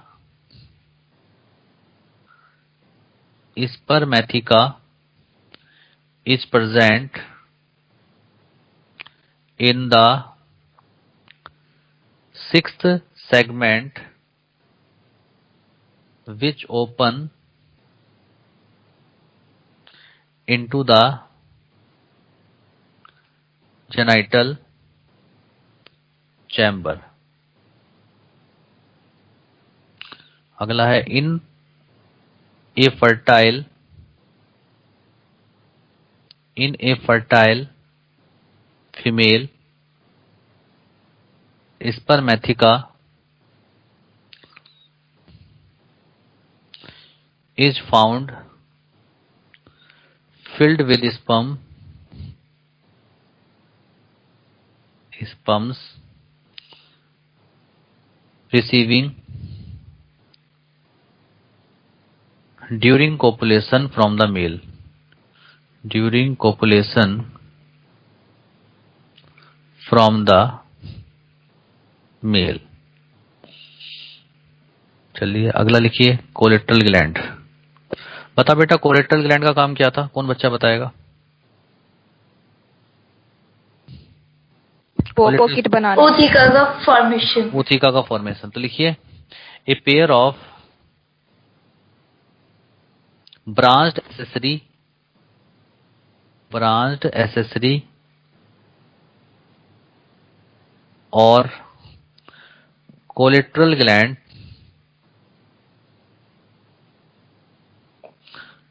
glands secrete the hard egg case case और ootheca around the egg,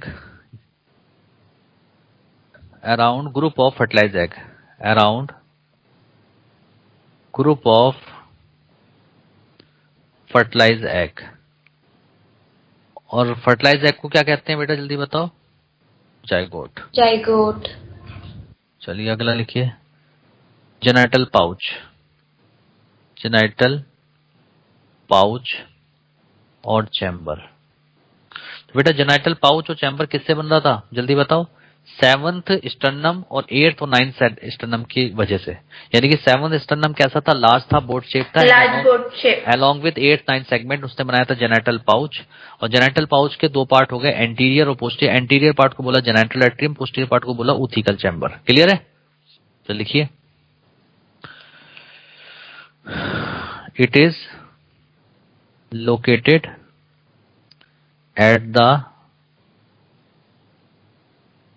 at the hind end of abdomen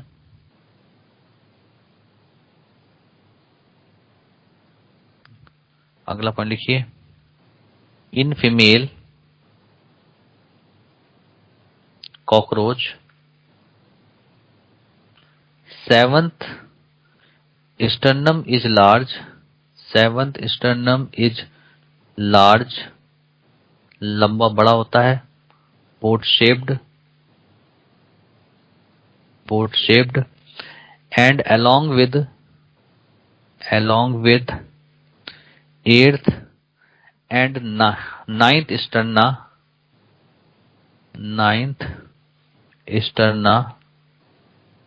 form brood और genital pouch.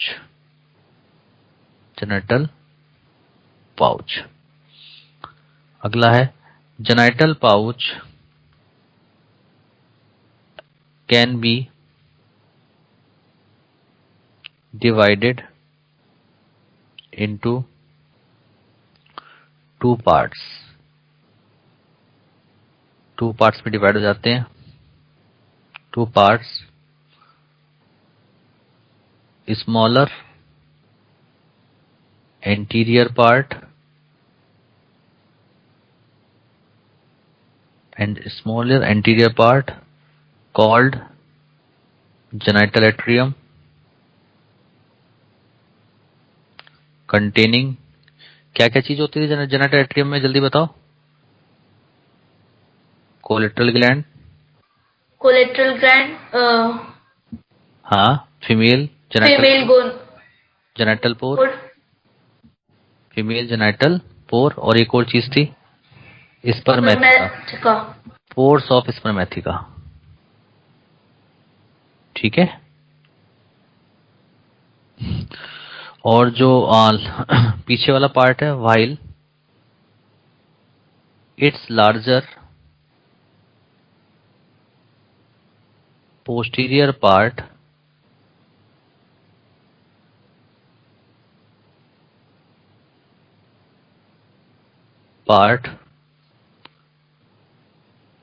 called oothecal chamber या क्या बोलते हैं उसे, वेस्टिबुलम। ठीक है, और इस पार्ट में होता क्या है, फॉर्म ऊथिका, यहाँ पे ऊथिका बनती है।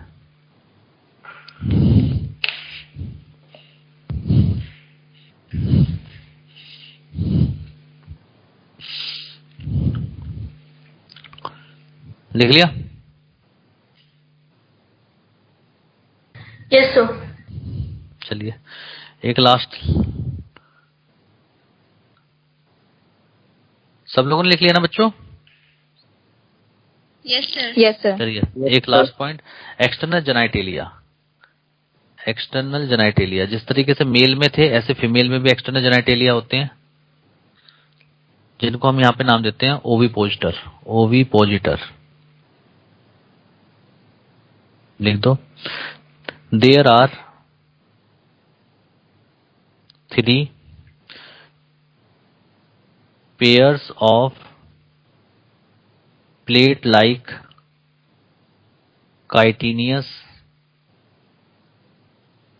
gonopophysis present between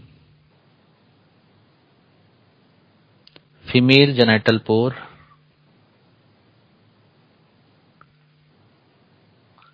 and anus। तो ये था female genital system, female reproductive system. चलिए हैंड डाल दीजिए। फर्टिलाइजेशन एंड डेवलपमेंट, ये बेटा हम नेक्स्ट टर्म में पढ़ेंगे। मुश्किल से 5 मिनट का चैप्टर बचा है, उसके बाद ये चैप्टर खत्म है। इसके बाद हम स्टार्ट करेंगे ह्यूमन रिप्रोडक्शन। बेटा ह्यूमन रिप्रोडक्शन में कोई बच्चा क्लास में छोड़ना, बहुत ही अच्छे लेवल पे मैं ह्यूमन रिप्रोडक्शन पढ़ाऊंगा। सारे में कलर डायग्राम, कलर्ड जो नोट्स हैं उनका अरेंजमेंट कर रहा हूँ। ठीक है, आपको नोट्स भी मिल जाएंगे अगले टर्म में बहुत साफ सुथरे। ह्यूमन रिप्रोडक्शन बहुत अच्छी तरीके से पढ़ाऊंगा और आप लोग कलर्ड पेन पेंसिल अपने पास लेकर आएंगे। क्लियर है सब लोगों को? Yes sir. यस। ठीक है, तो बेटा आज का जो टॉपिक है आपको कितने परसेंट समझ में आया? 100% समझ में आया सबको? Yes sir. हाँ, अब आप एक काम करना, अगले टर्न पे ये पूरा जो कॉकरोच है पढ़कर आना। फर्टिलाइजेशन और डेवलपमेंट में मुश्किल से 2 मिनट का टाइम बचा है, ये खत्म हो जाएगा टॉपिक। ठीक है, आप पूरा कॉकरोच पढ़ के आना। किसी को कोई भी अगर डाउट आता है आप उसे नेक्स्ट क्लास में पहले 5-10 मिनट में पूछ सकते हो। उसके बाद हम स्टार्ट करेंगे ह्यूमन रिप्रोडक्शन 12th। क्लियर है? Yes sir. Yes sir. ठीक है, तो चलो आज की Smash the like button and also subscribe Mystery Notebook.